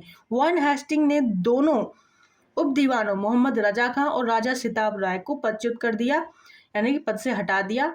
और द्वैत शासन की शुरुआत बंगाल में क्लाइव के समय 1765 में हुई थी। अच्छा, द्वैत शासन पता है ये वाला कौन सा द्वैत शासन है? यहाँ पे बात ऐसी हुई कि जब बंगाल का युद्ध हुआ, जब प्लासी का युद्ध हुआ, तो प्लासी के युद्ध में क्या हुआ कि ये लोग जिम्मेदारी नहीं लेना चाहते थे। तो इनने क्या किया कि जो दो यहाँ पे आपको नाम दिए गए हैं दीवान, मोहम्मद रजा खां और राजा सिताब राय, जो मोहम्मद रजा खां थे उनको जो है जिम्मेदारी दे देते हैं कि तुम लोग जो है दीवान हो आज के बाद में, यहाँ का राजस्व वगैरह तुम देखोगे, और सॉरी राजस्व वगैरह हम देखेंगे और व्यवस्था तुम देखोगे। तो ऐसा करके इन्होंने एक द्वैध शासन बना लिया था। तो इस चीज़ को उन्होंने ख़त्म कर दिया कि नहीं, अब सब कुछ जो है अंग्रेजों के हाथ में होगा, इंडियंस के हाथ में कुछ भी नहीं होगा। तो ये थी द्वैध शासन प्रणाली। अगला प्रश्न है, बंगाल में द्वैध शासन प्रणाली किसके द्वारा लागू की गई थी? अब खत्म की है किसी ने, तो किसी ने तो लागू भी की होगी। तो ये रॉबर्ट क्लाइव ने लागू की थी। और ख़त्म किसके द्वारा की गई थी? तो ख़त्म की गई थी वारेन हेस्टिंग के द्वारा, इनके द्वारा ख़त्म की गई थी, और रॉबर्ट क्लाइव के द्वारा चालू की गई थी या फिर लागू की गई थी। ठीक है, लागू की गई थी। अगला प्रश्न देखेंगे। अगला प्रश्न है यहाँ पे, किस गवर्नर जनरल पर महाभियोग का मुकदमा चलाया गया था? ठीक है, वारेन हेस्टिंग के ऊपर चलाया गया था, कुछ अन्यायपूर्ण तथा निरंकुश कार्यों के कारण। यहाँ पे देखेंगे एक्सप्लेनेशन में कि क्या हुआ था आखिरकार। तो वारेन हेस्टिंग के अन्यायपूर्ण तथा निरंकुश कार्यों के कारण उस पर महाभियोग का मुकदमा चलाया गया, जो 1788 से 1795 ईस्वी तक चलता रहा। किंतु ब्रिटिश संसद ने उसकी सेवाओं को देखते हुए उसे सभी दोषों से मुक्त कर दिया। यह भी कहा गया कि वारेन हेस्टिंग ने यह सब कुछ साम्राज्य के हित के लिए किया था, ना कि अपने लिए। वारेन हेस्टिंग पर लगे महाभियोग के बारे में विद्वानों के मत भिन्न हैं, किंतु बी ए स्मिथ जो है उनका निर्णय अधिक मान्य है। वह लिखते हैं कि उसके जो थोड़े से दोष, जहाँ तक वे वास्तव में दोष थे, उस राजनीतिज्ञ के दोष थे जिस पर सहसा ही संकट आ पड़ा हो, तथा जिस पर इतनी कठिन उलझनें आ पड़ी हों कि कभी कभी मानवीय समझ में भूल चूक हो जानी आवश्यक ही थी। टोटली उसको डिफेंड करने की कोशिश की गई, क्योंकि वो एक ब्रिटिश था, और ब्रिटिशर्स था, ऊपर से ब्रिटिशर्स का ऑफिसर था, ऊपर से इंडियंस के खिलाफ तो वैसे ही रहते थे। तो कुछ भी कहो, दोषी तो वो था ही। अगला, निम्नलिखित में से किस पर ब्रिटिश संसद के महाभियोग का मुकदमा चलाया गया था? सी, वारेन हेस्टिंग पर। ठीक। वेल्लोर का विद्रोह किस गवर्नर जनरल के समय में हुआ था? तो ये हुआ था सर जॉर्ज बार्ले के टाइम पे। किसके टाइम पे? सर जॉर्ज बार्ले के टाइम पे। इसकी एक बार एक्सप्लेनेशन देखेंगे क्यों हुआ था। 1806 में वेल्लोर या वेलोर की मद्रास की सेना के भारतीय सैनिकों ने एक विशेष प्रकार की पगड़ी पहनने, दाढ़ी मुंडवाने तथा तिलक न लगाने के विरुद्ध विद्रोह कर दिया।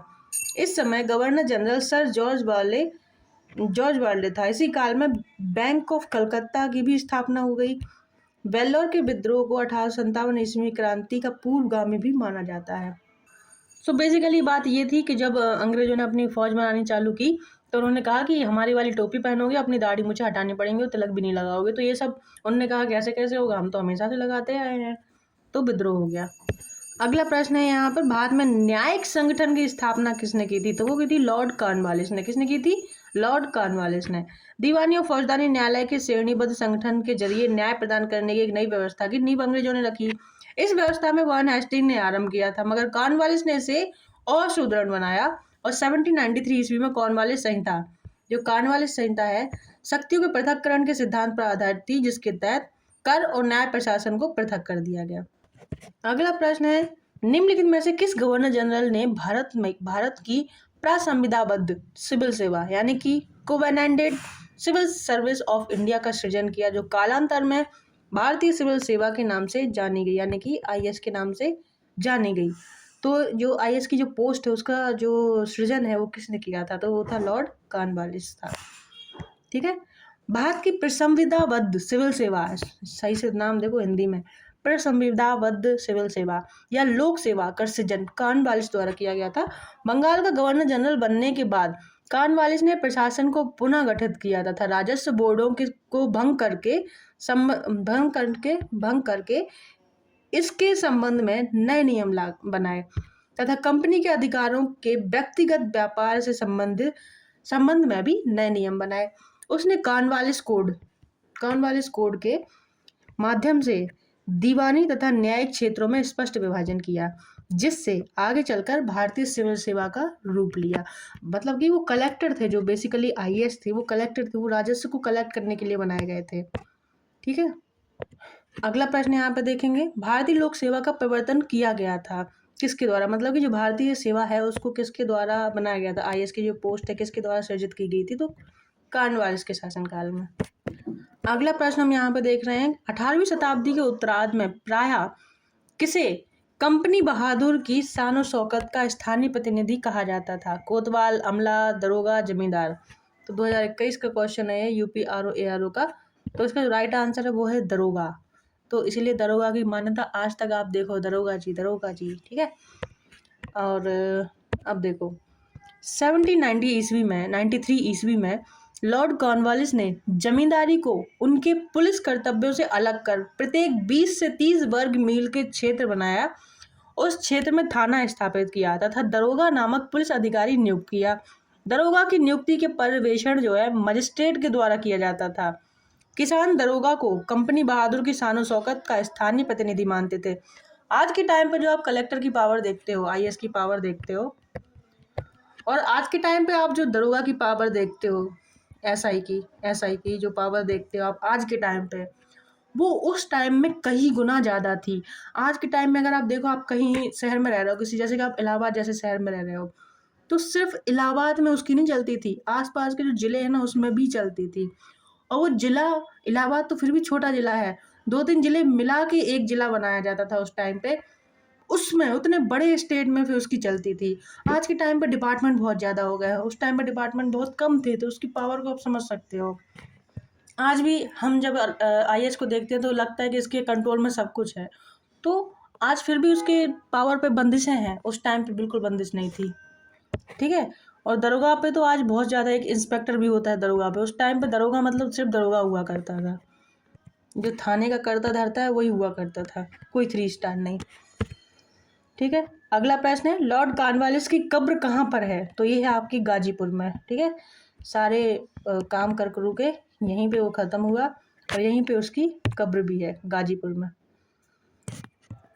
तो इसकी एक्सप्लेनेशन देख लेते हैं। लॉर्ड कॉर्नवालिस 1786 से 1793 ईस्वी में एवं 30 जुलाई 1805 से लेकर 5 अक्टूबर 1805 तक बंगाल का गवर्नर जनरल रहा। इसे भारत में स्तमरारी अथवा स्थायी बंदोबस्त न्यायिक संहिता, जो हमारी आईपीसी है, न्यायिक संहिता, भारतीय लोक सेवा के प्रवर्तक के रूप में जाना जाता है। इसकी मृत्यु 5 अक्टूबर 1805 को गाजीपुर उत्तर प्रदेश में हुई थी, यहीं पर इसकी कब्र है। अगला प्रश्न देख लेते हैं जो कि आईएएस 2018 में पूछा गया। लॉर्ड वेलेस्ली द्वारा लागू की गई सहायक संधि व्यवस्था के बारे में निम्नलिखित में से कौन सा कथन लागू नहीं होता है? कथन ए है आपका, दूसरों के खर्च पर एक बड़ी सेना बनाए रखना, सहायक संधि के बारे में। बी, भारत को नेपोलियन के खतरे से सुरक्षित रखना, उसमें पूछा गया है, लागू नहीं होता है, ठीक है। सी, कंपनी के लिए एक नियत आय का प्रबंध करना, भारतीय रियासतों के ऊपर, डी है, भारतीय रियासतों के ऊपर ब्रिटिश सर्वोच्चता स्थापित करना, ठीक है। तो ये सारे उसके इरादे थे सिवाय सी को छोड़ के, ठीक। सी क्या है? कंपनी के लिए एक नियत आय का प्रबंध करना। इसकी एक्सप्लेनेशन देख लेते हैं, काफ़ी बड़ी है। लॉर्ड वेलेस्ली ने भारतीय राज्यों को अंग्रेजी राजनीतिक परिधि में लाने के लिए सहायक संधि प्रणाली का प्रयोग किया। उस समय फ्रांस के विरुद्ध यूरोपीय शक्तियों का बना हुआ मोर्चा छिन्न भिन्न हो चुका था। नेपोलियन मिस्र तथा सीरिया से विजित कर चुका था, ठीक है, और गंभीरतापूर्वक भारत पर आक्रमण करने की सोच रहा था। ऐसी परिस्थिति में वेलेस्ली ने भारत में सहायक संधि प्रणाली का प्रयोग किया, जिससे अंग्रेजी सत्ता की श्रेष्ठता स्थापित हो गई और नेपोलियन का भय भी टल गया। सहायक संधि की शर्तों में एक शर्त यह भी थी कि संधि को स्वीकार करने वाली रियासत कंपनी की एक सेना को रखेगी, जिसका सारा खर्च राज्य को देना होगा और इस संधि को चलाने का अधिकार केवल कंपनी को होगा। सहायक संधि को स्वीकार करने वाला राज्य किसी भी यूरोपीय या अंग्रेजी के दुश्मनों की सहायता नहीं करेगा और उनके किसी भी व्यक्ति को नौकरी नहीं देगा। तो ये थी सहायक संधि की शर्तें। अगला प्रश्न देख रहे हैं। अगला प्रश्न है यहाँ पर, लॉर्ड वेलेस्ली की सहायक संधि को स्वीकार करने वाला पहला मराठा सरदार कौन था? वो था पेशवा बाजीराव द्वितीय, ठीक है। इसके बाद में तो मराठों के घर के अंदर घुसने लग गए थे लोग और निजी मामलों में भी दखल देने लग गए थे। इसके बाद में आता है मराठा का पतन, ठीक। दौलतराव सिंधिया और जसवंतराव होलकर दोनों पूना में अपने को सर्वश्रेष्ठ प्रदर्शित करना चाहते थे। हुआ कैसे ये मैटर, आगे देखो आप। दौलतराव सिंधिया और जसवंतराव होलकर दोनों पूना में अपने को सर्वश्रेष्ठ प्रदर्शित करना चाहते थे बाजीराव द्वितीय सिंधिया का साथ दे रहा था। उसने 1801 ईस्वी में जसवंत के भाई की हत्या कर दी। परिणाम स्वरूप जसवंतराव होलकर की सेना ने पूना पर आक्रमण कर पेशवा को सिंधिया की जो संयुक्त सेना थी उसको परास्त कर दिया। बाजीराव द्वितीय ने भागकर बसीन में शरण ली। जो बाजीराव द्वितीय थे, पेशवा बाजीराव द्वितीय, उसने भागकर बसीन में शरण ली तथा 31 दिसंबर 1802 को अंग्रेजों से बासीन की संधि कर ली। क्योंकि वो बसीन में छिपा हुआ था, इसलिए बसीन में ही उसने संधि कर ली, तो ये नाम पड़ा बसीन की संधि। संधि क्या थी? संधि के अनुसार पेशवा बाजीराव द्वितीय ने अंग्रेजों की संरक्षता स्वीकार कर ली। यह संधि मराठों द्वारा अंग्रेजों के साथ की गई प्रथम सहायक संधि थी। मतलब कि अब वो अंग्रेजों से जाके शरण मांग ली उसने कि अब वो हमें जो है जसवंतराव होलकर से बचाएंगे। और यही मान लो कि यहीं से इनके पतन की शुरुआत भी हो जाती है।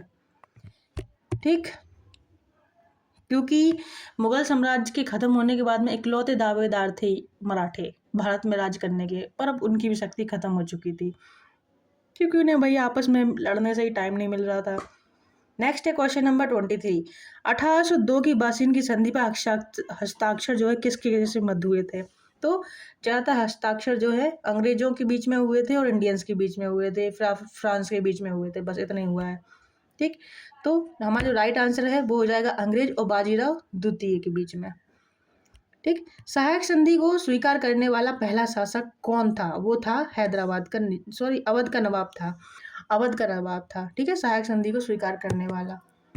एक और इंटरेस्टिंग फैक्ट देखो अब आप, वेलेजली ने सहायक संधि का आविष्कार नहीं किया था। इस प्रणाली का अस्तित्व पहले से ही था। संभवतः डुप्ले, जो कि फ्रांसीसी गवर्नर था, डुप्ले प्रथम यूरोपीय था जिसने अपनी सेना किराए पर भारतीय राजाओं को दी थी। क्लाइव के काल से यह प्रणाली लगभग सभी गवर्नर जनरलों ने अपनाई थी। वेलेजली की विशेषता केवल यह थी कि उसने इसका विकास कर अपने संपर्क में आने वाले सभी देसी राजाओं के संबंध में इसका प्रयोग किया। प्रथम सहायक संधि जो है 1765 में अवध से की गई, जब कंपनी ने निश्चित धन के बदले उसकी सीमाओं की रक्षा करने का वचन दिया और अवध ने एक अंग्रेज रेसिडेंट को लखनऊ में रखना स्वीकार किया। नोट, यदि प्रश्न में वेलेजली की सहायक संधि को स्वीकार करने वाले प्रथम राज्य के बारे में पूछा जाए तो उत्तर हैदराबाद होगा। अच्छा, तभी मैं उसमें थोड़ा सा कंफ्यूज हो गई थी।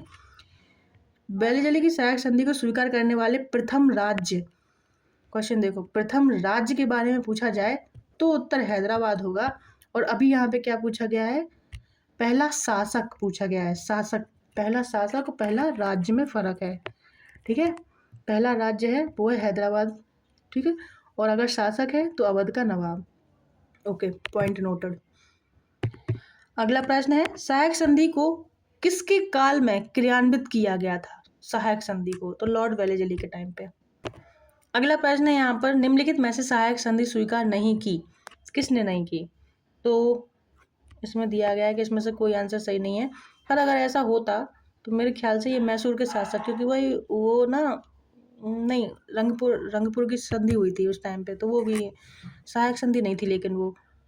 ठीक है, तो इसने भी नहीं की, जोधपुर के राजपूत ने भी नहीं की, तो इसमें से कोई आंसर नहीं है। हम एक्सप्लेनेशन देखते हैं इसकी। ठीक है, लॉर्ड वेलेजली 1798 से लेके 1805 ने भारतीय राज्यों को अंग्रेजी राजनीति परिधि में लाने के लिए सहायक संधि प्रणाली का प्रयोग किया।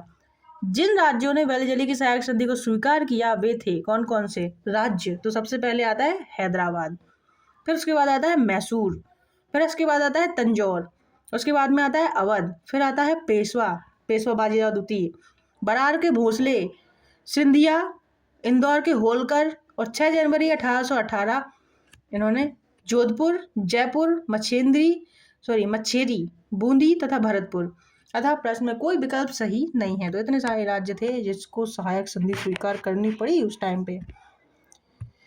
ठीक है, अगला प्रश्न है यहाँ पे, सहायक संधि व्यवस्था को स्वीकार करने वाले प्रथम भारतीय देसी शासक कौन थे? प्रथम भारतीय देसी शासक कौन थे? वो थे हैदराबाद के निजाम। देसी शासक कौन थे? ठीक है, और यहाँ पे अवध के नवाब का नाम भी नहीं लिया गया है, तो हैदराबाद के निजाम यहाँ पे राइट आंसर हो जाएगा। निम्नलिखित पर विचार कीजिए, जिन्होंने लॉर्ड वेलेजली के साथ में सहायक संधि की थी और उनके द्वारा किए गए संधियों का सही कालानुक्रम जो है नीचे दिए गए कूट से पता कीजिए। तो अभी हम लोगों ने जो ऊपर एक क्वेश्चन किया है ना, ये वाला सीक्वेंस के साथ में इसमें दिया गया है सब कुछ कि पहले किसने एक्सेप्ट की थी वो सहायक संधि, हैदराबाद, फिर मैसूर, फिर तंजौर, फिर अबर, फिर पेशवा, फिर बरार के भोंसले, सिंधिया, इंदौर, होलकर। तो इसकी एक ट्रिक बना के आपको ये याद करना पड़ेगा सीक्वेंस। ठीक है, तो यहाँ पे जो आपका राइट आंसर है वो हो जाएगा ऑप्शन ए। सबसे पहले हैदराबाद ने की थी, फिर मैसूर ने की थी, फिर अवध ने की थी, फिर सिंधिया ने की थी। अगला प्रश्न, भारतीय राज्यों पर अंग्रेजी प्रभुत्व स्थापित करने के लिए किसने किसने प्रशासन में सहायक संधि प्रणाली का सूत्रपात किया था? तो वो थे लॉर्ड वेलेजली। कौन था? Lord Wellesley. लॉर्ड वेलेजली ने भारतीय राज्यों को अंग्रेजी राजनीतिक परिधि में लाकर अंग्रेजों की जो प्रभुसत्ता है स्थापित करने के लिए सहायक संधि प्रणाली का प्रयोग किया। इससे अंग्रेजी सत्ता की श्रेष्ठता और प्रभुसत्ता स्थापित हो गई। अगला प्रश्न है, ईस्ट इंडिया कंपनी का राजपूत राज्यों से सहायक संधि करने का मुख्य उद्देश्य क्या था? अंग्रेजों की प्रभुसत्ता स्थापित करना। ठीक है, ईस्ट इंडिया कंपनी का राजपूत राज्यों से सहायक संधि करने का मुख्य उद्देश्य क्या था? तो उनका उद्देश्य था अंग्रेजों की प्रभुसत्ता स्थापित करना। ठीक है, खिराज के, इसमें और भी ऑप्शन है कि खिराज के रूप में धन प्राप्त करना, मराठा पिंडारी आक्रमण से इन राज्यों की सुरक्षा करना। भाई वो राज्यों की सुरक्षा तो बिल्कुल नहीं करना चाहते थे। दूसरा, शत्रुओं के विरुद्ध सैनिक सहायता प्राप्त करना। सैनिक उनके पास अच्छे खासे थे ही और नई प्रणाली से वो युद्ध भी करते थे, तो उन्हें इस चीज़ की कोई ज़रूरत नहीं थी। खिराज के रूप में धन प्राप्त करना, धन उनके पास आराम से आया था, उन्होंने बंगाल जीत रखा था। ठीक है, तो ये था इसका राइट आंसर ऑप्शन डी। तो क्वेश्चन नंबर 31 है हमारा कि निम्नलिखित युग्मों में से कौन सा युग्म सही सुमेलित नहीं है? ठीक है, तो यहाँ पर डेट दी गई है और सामने दिया गया है कि कब हुआ था। ठीक है, तो बक्सर का युद्ध कब हुआ था? 1764 में हुआ था, ये एकदम सही है। ठीक है, सहायक संधि, जो सहायक संधि है वो कब मतलब कब से स्टार्ट हुई थी? 1863 से, तो ये यहाँ पे गलत हो जाएगा। ठीक है, क्योंकि सहायक संधि सबसे पहले हैदराबाद ने जो है स्वीकार की थी और कब की थी? 1798 में। कब की थी? 1798 में। कब की थी? 1798 में हैदराबाद ने सबसे पहले सहायक संधि स्वीकार की थी। ठीक है, इसके बाद में आता है सी, बाद में ईस्ट इंडिया कंपनी का एकाधिकार 1833 में हो गया था। एकाधिकार जो है खत्म हो गया था 1833 में, केवल चाय बची थी उस पर इनका एकाधिकार बना हुआ था, बाकी सब पे इनका एकाधिकार खत्म हो गया था। कब? 1833 में। बाद में ईस्ट इंडिया कंपनी का एकाधिकार 1833 में खत्म हो गया था।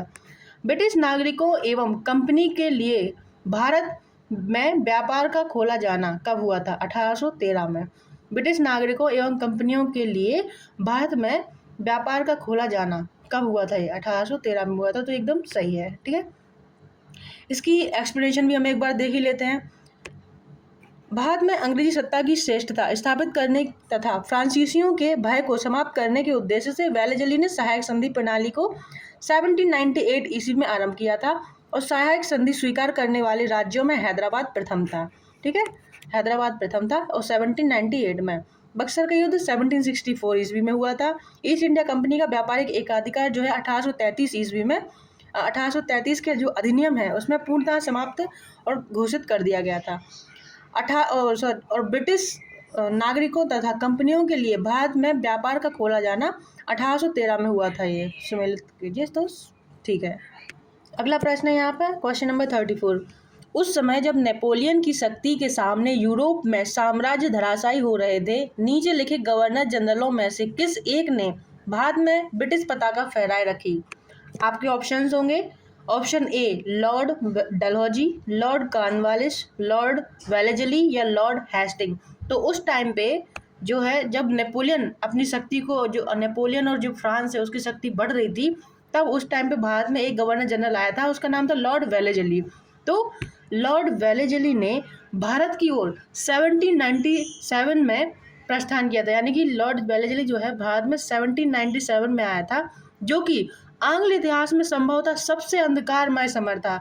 मतलब कि उस टाइम पे ऐसा था कि ब्रिटिशर्स की भी हवा टाइट हो रखी थी, क्योंकि नेपोलियन आगे बढ़ता ही जा रहा था, उसने हर देश को जीत रखा था। ठीक है, और ब्रिटिशर्स उसके सामने चूहे के समान लग रहे थे। और ऐसे टाइम में इंडिया में अपने पैर को जमाए रखना ये ब्रिटिशर्स के लिए चुनौतीपूर्ण हो चुका था। ठीक है, और उसी टाइम पे एक हीरो की एंट्री होती है ब्रिटिशर्स के लिए, हमारे लिए नहीं, ब्रिटिशर्स के लिए एक हीरो की एंट्री होती है और उसका नाम था लॉर्ड वेलेजली। 1797 में बंदा आता है और ब्रिटिशर्स को झुकने नहीं देता है। ठीक है, तो फ्रांस के विरुद्ध यूरोपीय शक्तियों का बना हुआ मोर्चा छिन्न भिन्न हो चुका था। नेपोलियन मिस्र तथा सीरिया को विजित कर चुका था तथा गंभीरता पूर्वक भारत पर आक्रमण करने की सोच रहा था। ऐसी परिस्थिति में वेलेजली ने भारत में सहायक संधि प्रणाली का प्रयोग किया, जिससे अंग्रेजी सत्ता की श्रेष्ठता स्थापित हो गई तथा नेपोलियन का भय भी टल गया। अब सहायक संधि का मतलब समझते हो, एक राज्य यहाँ पर है, ठीक है, एक राज्य यहाँ पर है और यहाँ से नेपोलियन को आना है, ठीक है, यहाँ से नेपोलियन को आना है, तो नेपोलियन को आने के लिए इस राज्य से होकर गुजरना पड़ेगा, ठीक है, इस राज्य से होकर गुजरना पड़ेगा। लेकिन जो लॉर्ड वेलेजली है जो कि यहाँ पे बैठा हुआ है, वो क्या करेगा कि इससे कहेगा कि आज के बाद पहले तो इस पर मतलब कि इस पर कब्जा करने की कोशिश करेगा, पर इस पर कब्जा नहीं करेगा, वो कुछ टर्म एंड कंडीशन ऐसे बनाएगा कि इस वाली राज्य को वेलेजली का दोस्त बनना पड़ेगा, ठीक है, और वो दोस्त बन के इसको छोड़ देगा, ठीक है, इसकी जो टेरिटरी है उसमें अपनी सेना भी रखेगा और कहेगा कि तुम इस सेना का पालन पोषण भी करोगे, ठीक है, तो इस तरह से एक सहायक संधि कर लेता है। तो अब ये जो राज्य है ये स्वतंत्र राज्य की तरह व्यवहार करेगा, जबकि है अंडर प्रेशर किसके, लॉर्ड वेलेजली के। अब नेपोलियन जब आएगा तो इसको इससे होके गुजरना पड़ेगा। अब नेपोलियन क्या सोचेगा कि इससे होके गुजरूंगा तो पहले इससे भी लड़ाई होगी, फिर इससे भी लड़ाई होगी, तो इस तरह से ये सहायक संधि करता था ताकि, और अगर नेपोलियन अटैक करेगा भी तो सीधा सीधा इसका नुकसान होगा, इसका नहीं होगा पहले, ठीक है, तो ये सेफ हो गया और ऐसी चारों तरफ से करेगा अपने लिए, तो इस तरह से ये बीच में सेफ हो गया। तो ये होती थी सहायक संधि उस टाइम पे, ठीक। और आज के टाइम पे भी अगर ऐसे बोलो मित्र राज्य, तो आज के टाइम पे थोड़ा सा डिफरेंस है, लेकिन अगर हम देखते हैं तो ये हमारा जैसे कि इंडिया का बॉर्डर यहाँ पे लगता है, ठीक, और यहाँ पे तिब्बत है बीच में, और इसके ऊपर क्या है, ऊपर है चाइना, यहाँ पे चाइना है, यहाँ पे भारत है। अब भारत पर सीधे अटैक अगर इंडिया को करना है, चाइना पे सीधे अटैक, तो हम यहाँ से नहीं कर सकते, या फिर चाइना भी इधर से अटैक नहीं कर सकता है, वो कर सकता है अरुणाचल प्रदेश से या फिर यहाँ से, क्योंकि अगर वो यहाँ से अटैक करेगा तो वो नेपाल पे भी अटैक कर रहा है, और नेपाल हम दोनों का क्या है, मित्र राज्य है, मतलब हमारी दोस्ती इससे है और चाइना की भी दोस्ती इससे है, तो ये खतरा मोल नहीं लेते, तो ये मान लो कि हमारी सहायक संधि किससे है, इससे है, ठीक। ये एक एग्जाम्पल था। हम अगले क्वेश्चन की तरफ बढ़ते हैं। क्वेश्चन नंबर 33, आंग्ल नेपाल युद्ध जिसके शासन किसके शासन काल में हुआ था वह कौन है। अच्छा, आंग्ल नेपाल युद्ध जिसके शासन काल में हुआ था वो कौन था, तो वह लॉर्ड हेस्टिंग। आंग्ल नेपाल का मतलब है ब्रिटिशर्स का और नेपाल का जो आपस में युद्ध है वो किसके टाइम पे हुआ था, तो लॉर्ड हेस्टिंग के टाइम पे हुआ था। आंग्ल नेपाल युद्ध जो है 1814 से 16 के बीच में हुआ था, लॉर्ड हेस्टिंग के गवर्नर जनरल काल में हुआ था, ठीक है, और लॉर्ड हेस्टिंग का गवर्नर जनरल होने का काल यानी कि टाइम कौन सा है, तो 1813 से लेकर 23 के बीच में वो जो है गवर्नर जनरल था, जो कि 1815 ईस्वी में सुगौली की संधि के साथ में समाप्त हो गया था। तो आंग्ल नेपाल युद्ध जो है सुगौली की संधि से समाप्त हुआ था। किससे समाप्त हुआ था, सुगौली की जो संधि है उससे समाप्त हुआ था 2 दिसंबर 1815 को, ठीक है, जिसका अनुमोदन 4 मार्च 1816 को किया गया था, ठीक है। तो अगर क्वेश्चन बनता है कि सुगौली की संधि किसके किसके बीच में हुई थी, और हाँ किसके किसके बीच में हुई थी, यही होगा सुगौली की संधि, तो आंग्ल नेपाल के बीच में हुई थी, या फिर आंग्ल और नेपाल के बीच में कौन सी संधि हुई थी, तो सुगौली की संधि हुई थी। कब हुई थी, 2 दिसंबर 1815 में। और अगला क्वेश्चन वही है कि सुगौली की संधि कब हुई थी, तो 1815 में। अगला क्वेश्चन देखेंगे, निम्नलिखित में से कौन सा सही सुमेलित नहीं है, ठीक है, नहीं है देखना है हमें। तो हेक्टर मुनरो बक्सर का युद्ध, अच्छा कौन गवर्नर जनरल था उस टाइम पे, वो किस युद्ध को लीड कर रहा था, ठीक है, लीड कर रहा था, फिर उस टाइम पीरियड में था, तो हेक्टर मुनरो बक्सर के युद्ध के टाइम पे था। लॉर्ड हेस्टिंग जो है आंग्लो नेपाल युद्ध के टाइम पे थे। लॉर्ड वेलेजली चतुर्थ आंग्ल मैसूर युद्ध के टाइम पर थे। और लॉर्ड कॉर्नवालिस के समय में क्या हुआ था, तृतीय आंग्ल मराठा युद्ध हुआ था, तो नहीं हुआ था, क्योंकि तृतीय आंग्ल मराठा युद्ध जो है लॉर्ड हेस्टिंग के टाइम पे हुआ था, ठीक है। तो इसकी एक्सप्लेनेशन हम एक बार देखेंगे, तो यहाँ पे जो राइट आंसर हो जाएगा ऑप्शन डी, यहाँ पे तृतीय आंग्ल मराठा युद्ध यहाँ पे गलत हो जाएगा, ठीक है। अगला इसकी एक्सप्लेनेशन देख लेते हैं एक बार। तृतीय आंग्ल मराठा युद्ध जो है 1817 से 18 के बीच में लॉर्ड हेस्टिंग के टाइम पे हुआ था, ना कि लॉर्ड कॉर्नवालिस के टाइम पे। अतः विकल्प डी सही सुमेलित नहीं है। चतुर्थ आंग्ल मैसूर युद्ध जो है 1799 में लॉर्ड वेलेस्ली एवं आंग्ल नेपाल युद्ध 1814 से 16 के बीच में लॉर्ड हेस्टिंग के टाइम पे हुआ था, जबकि बक्सर का युद्ध जो है 1764 में हेक्टर मुनरो के नेतृत्व में लड़ा गया था। लॉर्ड कॉर्नवालिस जो है इसके टाइम पे तीसरा आंग्ल मराठा युद्ध नहीं बल्कि तीसरा आंग्ल मैसूर युद्ध हुआ था। आंग्ल मैसूर युद्ध हुआ था, मैसूर, ठीक है। तो आंग्ल मैसूर यानी कि ब्रिटिशर्स और मैसूर के बीच में लड़ाई हुई थी, ठीक है। तीसरा युद्ध में इस टाइम पे टीपू सुल्तान था। और ठीक, अगला प्रश्न देखेंगे। तृतीय आंग्ल मराठा युद्ध संबंधित है, देखो वही आंग्ल, अच्छा ये आंग्ल मराठा युद्ध है तो लॉर्ड हेस्टिंग से संबंधित है। अगला प्रश्न है, सर टॉमस मुनरो किन वर्षों में मद्रास के गवर्नर रहे हैं? तो ये रहे हैं 1820 से 1827 के बीच में। ठीक, अगला प्रश्न देखेंगे यहाँ पर हम। अच्छा, इसकी एक्सप्लेनेशन भी है। सर टॉमस मुनरो, इसको थोड़ा जूम कर लेंगे। सर टॉमस मुनरो 1820 से 27 ईस्वी तक मद्रास के गवर्नर रहे। दक्षिण भारत में भू राजस्व वसूली हेतु लागू की गई व्यवस्था रैयतवाड़ी व्यवस्था थी। इस व्यवस्था के जन्मदाता टॉमस मुनरो और कैप्टन रीड थे। जो रैयतवाड़ी व्यवस्था है इसके जन्मदाता कौन थे? टॉमस मुनरो और कैप्टन रीड थे, जिन्होंने सर्वप्रथम इसे तमिलनाडु, सबसे पहले जो रैयतवाड़ी व्यवस्था है वो कहाँ लागू हुई? तमिलनाडु में। तमिलनाडु के भी 12 महल जिले में लागू किया गया। तत्पश्चात यह व्यवस्था मद्रास, बम्बई के कुछ हिस्सों में और असम और कुर्ग यानी कि कर्नाटक का एक भाग में लागू की गई। अब ये बात देखना, रैयतवाड़ी व्यवस्था कहाँ कहाँ लागू की गई, किसके द्वारा इसका जन्म हुआ और सबसे पहले कहाँ लगाई गई। तो ये 3-4 क्वेश्चन इससे बन गए हैं, ठीक है। अगला प्रश्न देखेंगे। अगला प्रश्न है, तथाकथित कुशासन के आधार पर किस गवर्नर जनरल ने मैसूर राज्य के प्रशासन को ले लिया था? तो ऑप्शन सी यहाँ पे आपका राइट आंसर है, लॉर्ड विलियम बेंटिक ने। किसने? लॉर्ड विलियम बेंटिक ने मैसूर राज्य के प्रशासन को ले लिया था, वो भी कुशासन के आधार पर, ठीक है। किसके? मैसूर की बात हो रही है यहाँ पे, ना कि अवध की बात हो रही है, ठीक है, क्योंकि अवध को भी यही हुआ था, अवध के साथ भी यही हुआ था। क्या किया था? लॉर्ड डलहौजी ने कुशासन के आधार पर उसको व्यपगत के सिद्धांत के अंतर्गत ले लिया था, डॉक्ट्रिन ऑफ लैप्स में ले लिया था, ठीक है। इसकी एक्सप्लेनेशन को हम देखेंगे। विलियम बेंटिक 1831 ईस्वी में मैसूर तथा 1834 ईस्वी में कुर्ग, कछार 1832 और जयंतिया 1835 की रियासतों को अपने प्रदेश में मिला लिया, क्योंकि वहाँ कथित रूप से बहुत अधिक कुशासन एवं अव्यवस्था थी। और ये भाई साहब, ये लोग हमारी अव्यवस्था ठीक करने आए थे, ठीक है। पर इनका सीक्वेंस थोड़ा सा याद रखना कि विलियम बेंटिक ने सबसे पहले मैसूर, फिर उसके बाद में कुर्ग, कछार, जयंतिया, ये सब रियासतें जो है हथिया ली थी बाद में, ठीक है। अगला प्रश्न यहाँ पर हम देखेंगे। निम्नलिखित बंगाल के गवर्नर जनरलों में से कौन एक तृतीय आंग्ल मैसूर युद्ध से संबंधित है? तो अभी हमने देखा थोड़ी देर पहले, तृतीय आंग्ल मैसूर युद्ध से कॉर्नवालिस संबंधित है, ठीक है। तृतीय आंग्ल मैसूर युद्ध जो कि 1790 से 1792 ईस्वी में हुआ था, से लॉर्ड कॉर्नवालिस संबंधित हैं। इस युद्ध में कॉर्नवालिस ने स्वयं सेना की बागडोर संभाली थी और इस युद्ध में टीपू ने श्रीरंगपट्टनम की संधि कर ली थी, और ये उसके लिए बहुत ही ज़्यादा अपमानजनक संधि होती है। इसमें वो अपने बेटों को भी खो देता है दोनों। तो इसके बाद में क्या करता है, वो एक और युद्ध लड़ता है। तो चौथा आंग्ल मैसूर का युद्ध होता है, उसमें वो मरना स्वीकार करता है। वो इसी श्रीरंगपट्टनम में एक किला था, उस किले की रक्षा करते करते वो अपना प्राण त्याग देता है, लेकिन वो ये स्वीकार नहीं करता कि मैं अंग्रेजों के हाथों मारा जाऊँ, ये सब, ठीक है। जिसके अनुसार टीपू को अपने राज्य का लगभग आधा भाग अंग्रेजों को और उनके साथियों यानी कि निजाम और मराठों को देना पड़ा था। अगला प्रश्न है, ठगों के दमन के लिए निम्नलिखित में से कौन संबंधित है? तो इसमें है कैप्टन स्लीमैन, ठीक है। एक स्लीमैन था, उसने ठगों का दमन कर दिया था। कौन था? एक स्लीमैन था, उसने ठगों का दमन कर दिया था। कौन था? कैप्टन स्लीमैन, ठीक है।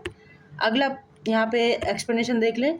ठगों में हिंदू और मुसलमान दोनों धर्म के अनुयायी सम्मिलित थे, तो ठगी जो है कोई धर्म नहीं देखती, इसलिए एक स्लीमैन ने आके उसको बंद कर दिया था। परंतु वास्तव में ये याद करने की ट्रिक है, ऐसे मत बोलना, ठीक है। वास्तव में ये लोग काली, दुर्गा अथवा भवानी की पूजा करते थे तथा प्रायः अपने शिकार का सिर काटकर देवी के चरणों में बलि के रूप में चढ़ाते थे।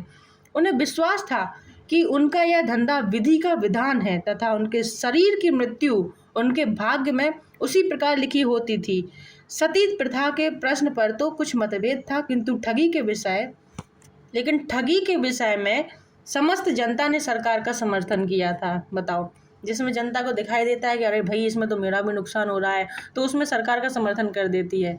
लेकिन जैसे कि सती प्रथा जैसी प्रथाएं थी, उसमें केवल औरत का नुकसान हो रहा था और बाकी लोगों को मतलब भी नहीं था कौन चल रहा मर रहा। तो उससे लोगों को प्रॉब्लम थी सरकार से कि भाई तुम ऐसा नहीं कर सकते, हम तो अपनी औरतों को जलाएंगे, तुम्हें जो करना है कर लो, तुम इस चीज़ को बंद भी नहीं कर सकते। और ठीक, खैर, लॉर्ड विलियम बेंटिक ने कैप्टन स्लीमैन को ठगों के विरुद्ध कार्यवाही करने के लिए नियुक्त किया। उसने लगभग 1562 ठगों को 1826 से 1835 के मध्य में बंदी बना लिया। 1562 ठग पकड़ लिए उसने। अनेक ठगों को फांसी दे दी। शेष जो थे उनको आजीवन निर्वासित कर दिया गया और 1837 ईस्वी के पश्चात संगठित रूप में ठगों का अंत हो गया। तो जो ठगों के अंत का श्रेय जो है उस स्लीमैन को जाता है। ठीक है, ठगों का उन्मूलन किसके नेतृत्व में हुआ था? तो स्लीमैन के, कैप्टन स्लीमैन के। अगला प्रश्न है, निम्नलिखित में से कौन सामाजिक सुधार, इनमें से कौन से, ऐसा क्वेश्चन, निम्नलिखित में से कौन से सामाजिक सुधार विलियम बेंटिक ने प्रारंभ किए थे? तो सती प्रथा का उन्मूलन विलियम बेंटिक ने किया था। दास प्रथा का उन्मूलन विलियम बेंटिक ने किया था। धर्म परिवर्तन के कारण अयोग्यता के प्रावधान को हटाना, ये नहीं हुआ था।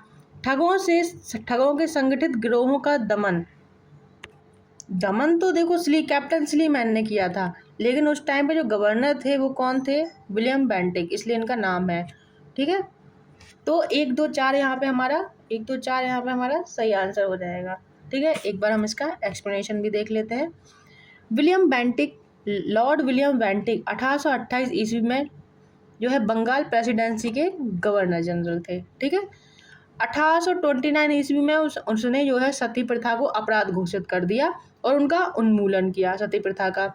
बेंटिक के काल में ही भारत सरकार अधिनियम 1833 पारित किया गया था।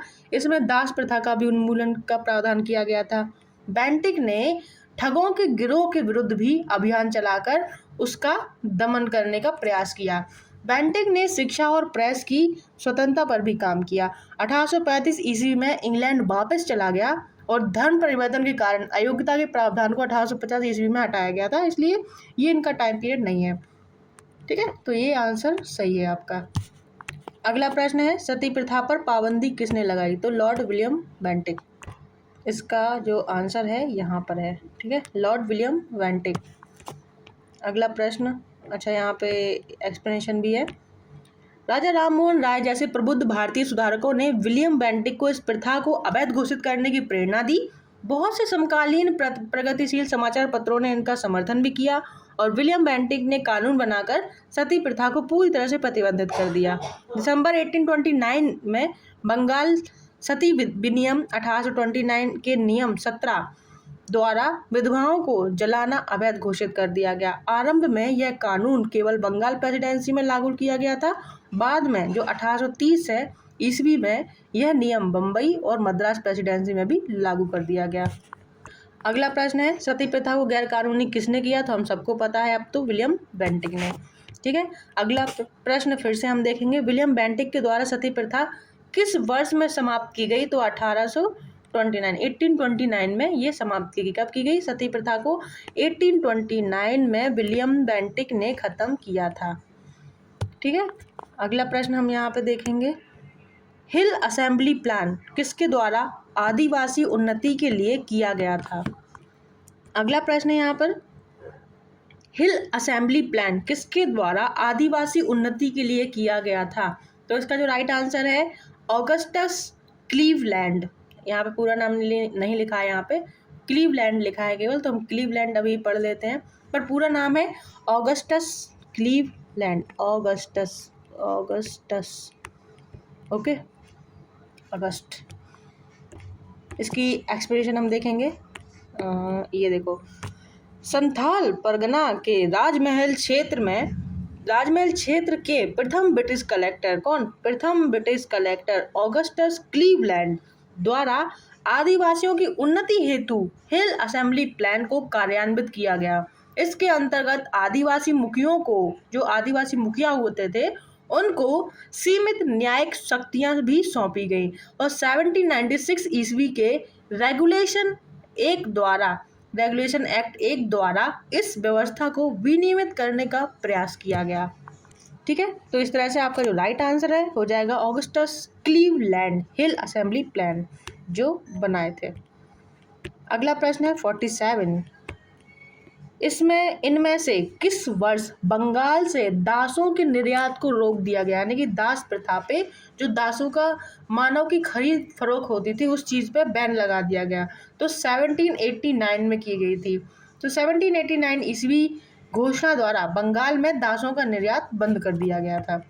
ठीक है, लॉर्ड डलहौजी द्वारा अवध का अंग्रेजी राज्य में विलय निम्न में से किस रीति से हुआ था? लॉर्ड डलहौजी द्वारा अवध का, है ना, अवध का जो है अंग्रेजी राज्यों में विलय किस रीति से हुआ था? तो यहाँ पे हुआ था कुप्रशासन के कारण। तो अभी ये क्वेश्चन मैंने अच्छे से ऊपर भी एक्सप्लेन किया था। ठीक, अगला इस पे एक्सप्लेनेशन हम देख लेते हैं। लॉर्ड डलहौजी ने अवध के नवाब वाजिद अली शाह पर कुशासन का आरोप लगाकर फरवरी 1856 को अवध को अंग्रेजी राज्य में विलय कर लिया। अवध के अतिरिक्त डलहौजी के व्यवगत के सिद्धांत के अंतर्गत कौन कौन से राज्य थे? इनके सीक्वेंस भी याद करना है। सबसे पहले सतारा, जैतपुर एवं संबलपुर, बघाट, उदयपुर, झांसी और नागपुर। सबसे पहले सतारा था, लास्ट में नागपुर था। ठीक, अगला प्रश्न देखेंगे, बघात रियासत का ब्रिटिश में विलय कब किया गया था? तो इसके साथ में अभी अभी हमने देखा यहाँ पर डेट भी लिखी है सबकी। ठीक है, बघाट, संबलपुर, उदय, झांसी की। तो यहाँ पे जो बघाट रियासत है इसका विलय कब किया गया था? 1850 में। ठीक है, 1850 में। अगला प्रश्न हम यहाँ पर देखेंगे, निम्न में से किस देशी रियासत को अंग्रेजों ने अपने क्षेत्र में नहीं मिलाया था? तो आपका ग्वालियर, क्योंकि ग्वालियर में जो भी थे उस टाइम पे, आज वो राजनीति में है तो पता नहीं उनका नाम लिखूं कि नहीं, लिखना चाहिए, इतिहास की बात है। तो ग्वालियर के जो उस टाइम पे राजा हुआ करते थे सिंधिया, वो जाके अंग्रेजों से मिल जाते हैं, तो उनका जो है नहीं हड़पते हैं राज्य। प्रश्नगत विकल्पों में से ग्वालियर रियासतों को अंग्रेजों द्वारा अपने क्षेत्र में नहीं मिलाया गया। सिंध का विलय लॉर्ड एलनबरो 1842 से लेकर 1844 ईस्वी के शासनकाल में किया गया। लॉर्ड डलहौजी के काल में कुशासन के आरोप में अवध का विलय एवं व्यवगत के सिद्धांत के द्वारा सतारा का विलय किया गया।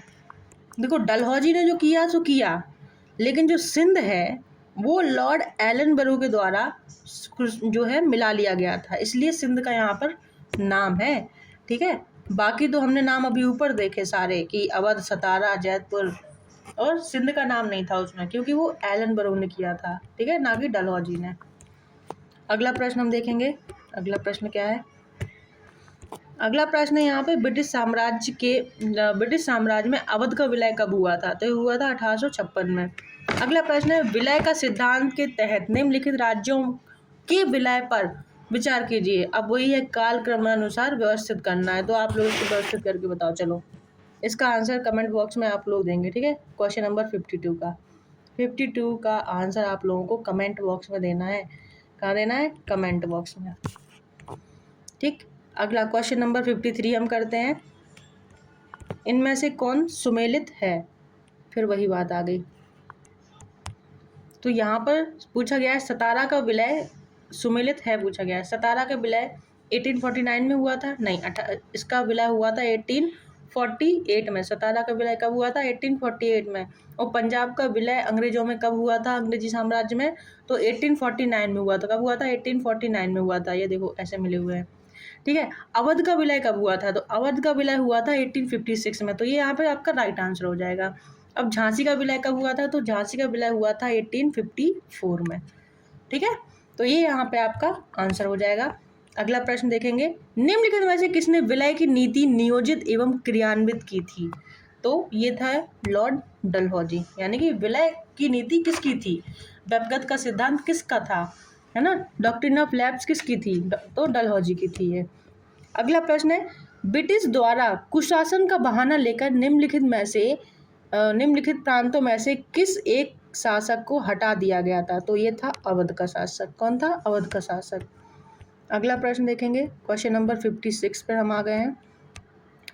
भारत में ब्रिटिश शासन के दौरान निम्नलिखित राजसी राज्यों के विलय का क्रम पर विचार करना है आपको। तो सबसे पहले सतारा, फिर संबलपुर, फिर झांसी। ठीक है, इस तरह से आपका राइट आंसर हो जाएगा सी। अगला प्रश्न देखेंगे, लॉर्ड डलहौजी की विलय नीति का प्रथम शिकार निम्नलिखित में से कौन हुआ था? तो सतारा हुआ था। कौन हुआ था? सतारा हुआ था। डलहौजी के व्यपगत का सिद्धांत के अंतर्गत विलय किया गया राज्य, प्रथम राज्य कौन सा था? तो सतारा था। कौन था? सतारा। जेम्स एंड्रूज रैमजे भारत के किस गवर्नर जनरल का वास्तविक नाम था? ये डलहौजी का था। किसका नाम था? डलहौजी का।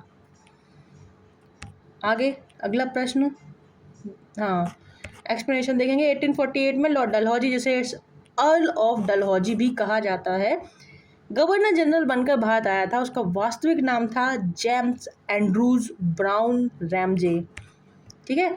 अंग्रेजों द्वारा सिंध का विजय संपन्न हुआ था, तो ये किसने किया था?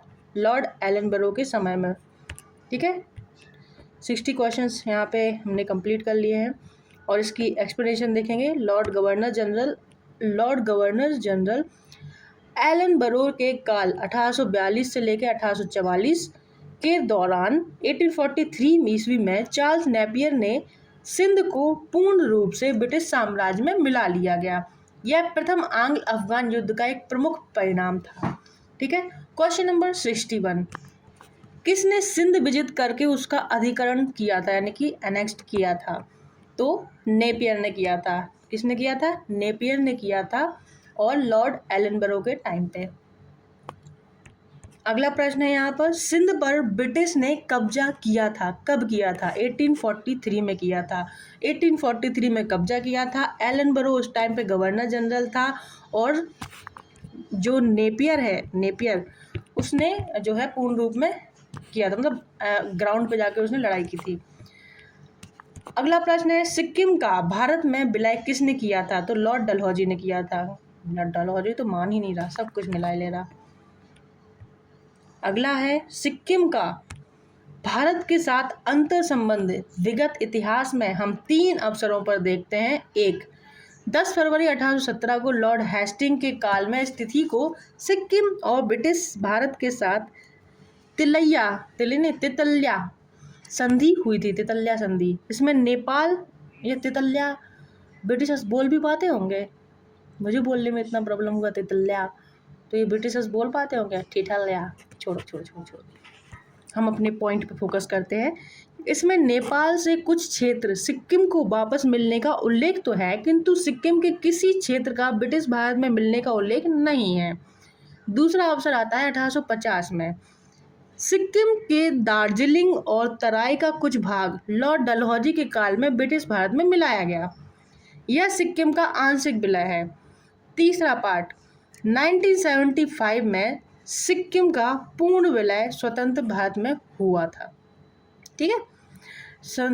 प्रश्न में ब्रिटिश भारत में डलहौजी के कार्यकाल में सिक्किम के आंशिक विलय के आधार पर आयोग ने अपना उत्तर जो है निर्धारित किया। ऑप्शन सी को सही माना है। ठीक। अगला प्रश्न देखेंगे, क्वेश्चन नंबर 64, निम्नलिखित में से कौन अवध का ब्रिटिश रेजिडेंट था जब अवध का ब्रिटिश साम्राज्य में विलय हुआ था? तो वो था जेम्स आउटरम। कौन था? James Outram. अगला प्रश्न देखेंगे 65। अरे, क्वेश्चन नंबर 65 देखने से पहले इसकी एक्सप्लेनेशन है। 1854 ईस्वी में स्लीमैन के स्थान पर, जो स्लीमैन थे, उसने क्या किया था? ठगों का अंत किया था। ठीक है। उनके स्थान पर जेम्स आउटरम को अवध का ब्रिटिश रेजिडेंट बनाया गया था। उसने कहा कि अवध का प्रशासन बहुत दूषित है और जनता की अवस्था जो है बहुत शोचनीय है।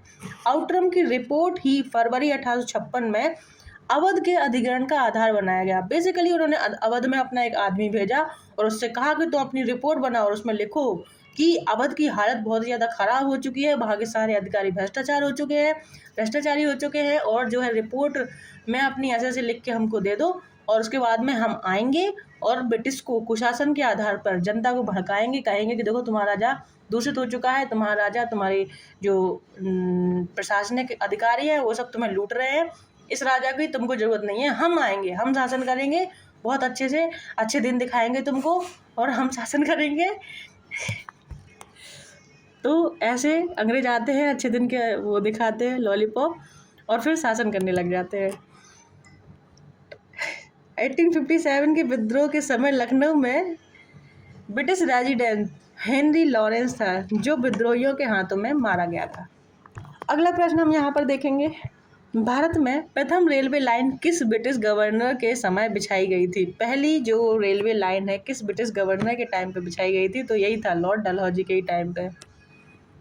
ठीक, भारत में रेल निर्माण की दिशा में प्रथम प्रयास ब्रिटिश गवर्नर लॉर्ड डलहौजी द्वारा किया गया। प्रथम रेलवे लाइन 1853 ईस्वी में बम्बई से ठाणे बीच लॉर्ड डलहौजी के समय में बिछाई गई। तो पहली जो रेलवे लाइन है 1853 में बम्बई से ठाणे के बीच में चली थी और लॉर्ड डलहौजी के टाइम पे चली थी।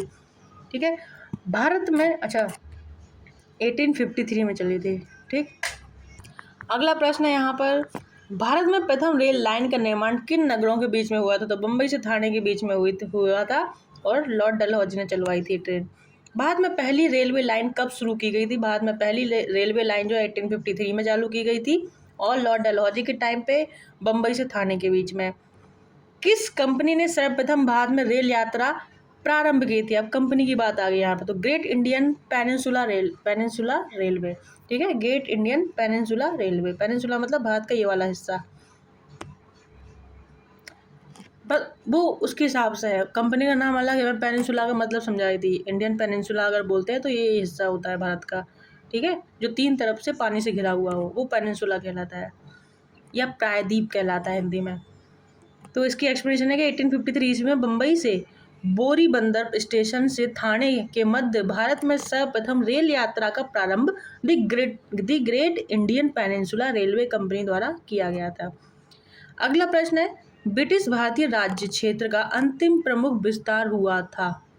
ये हुआ था डफरिन के टाइम पे।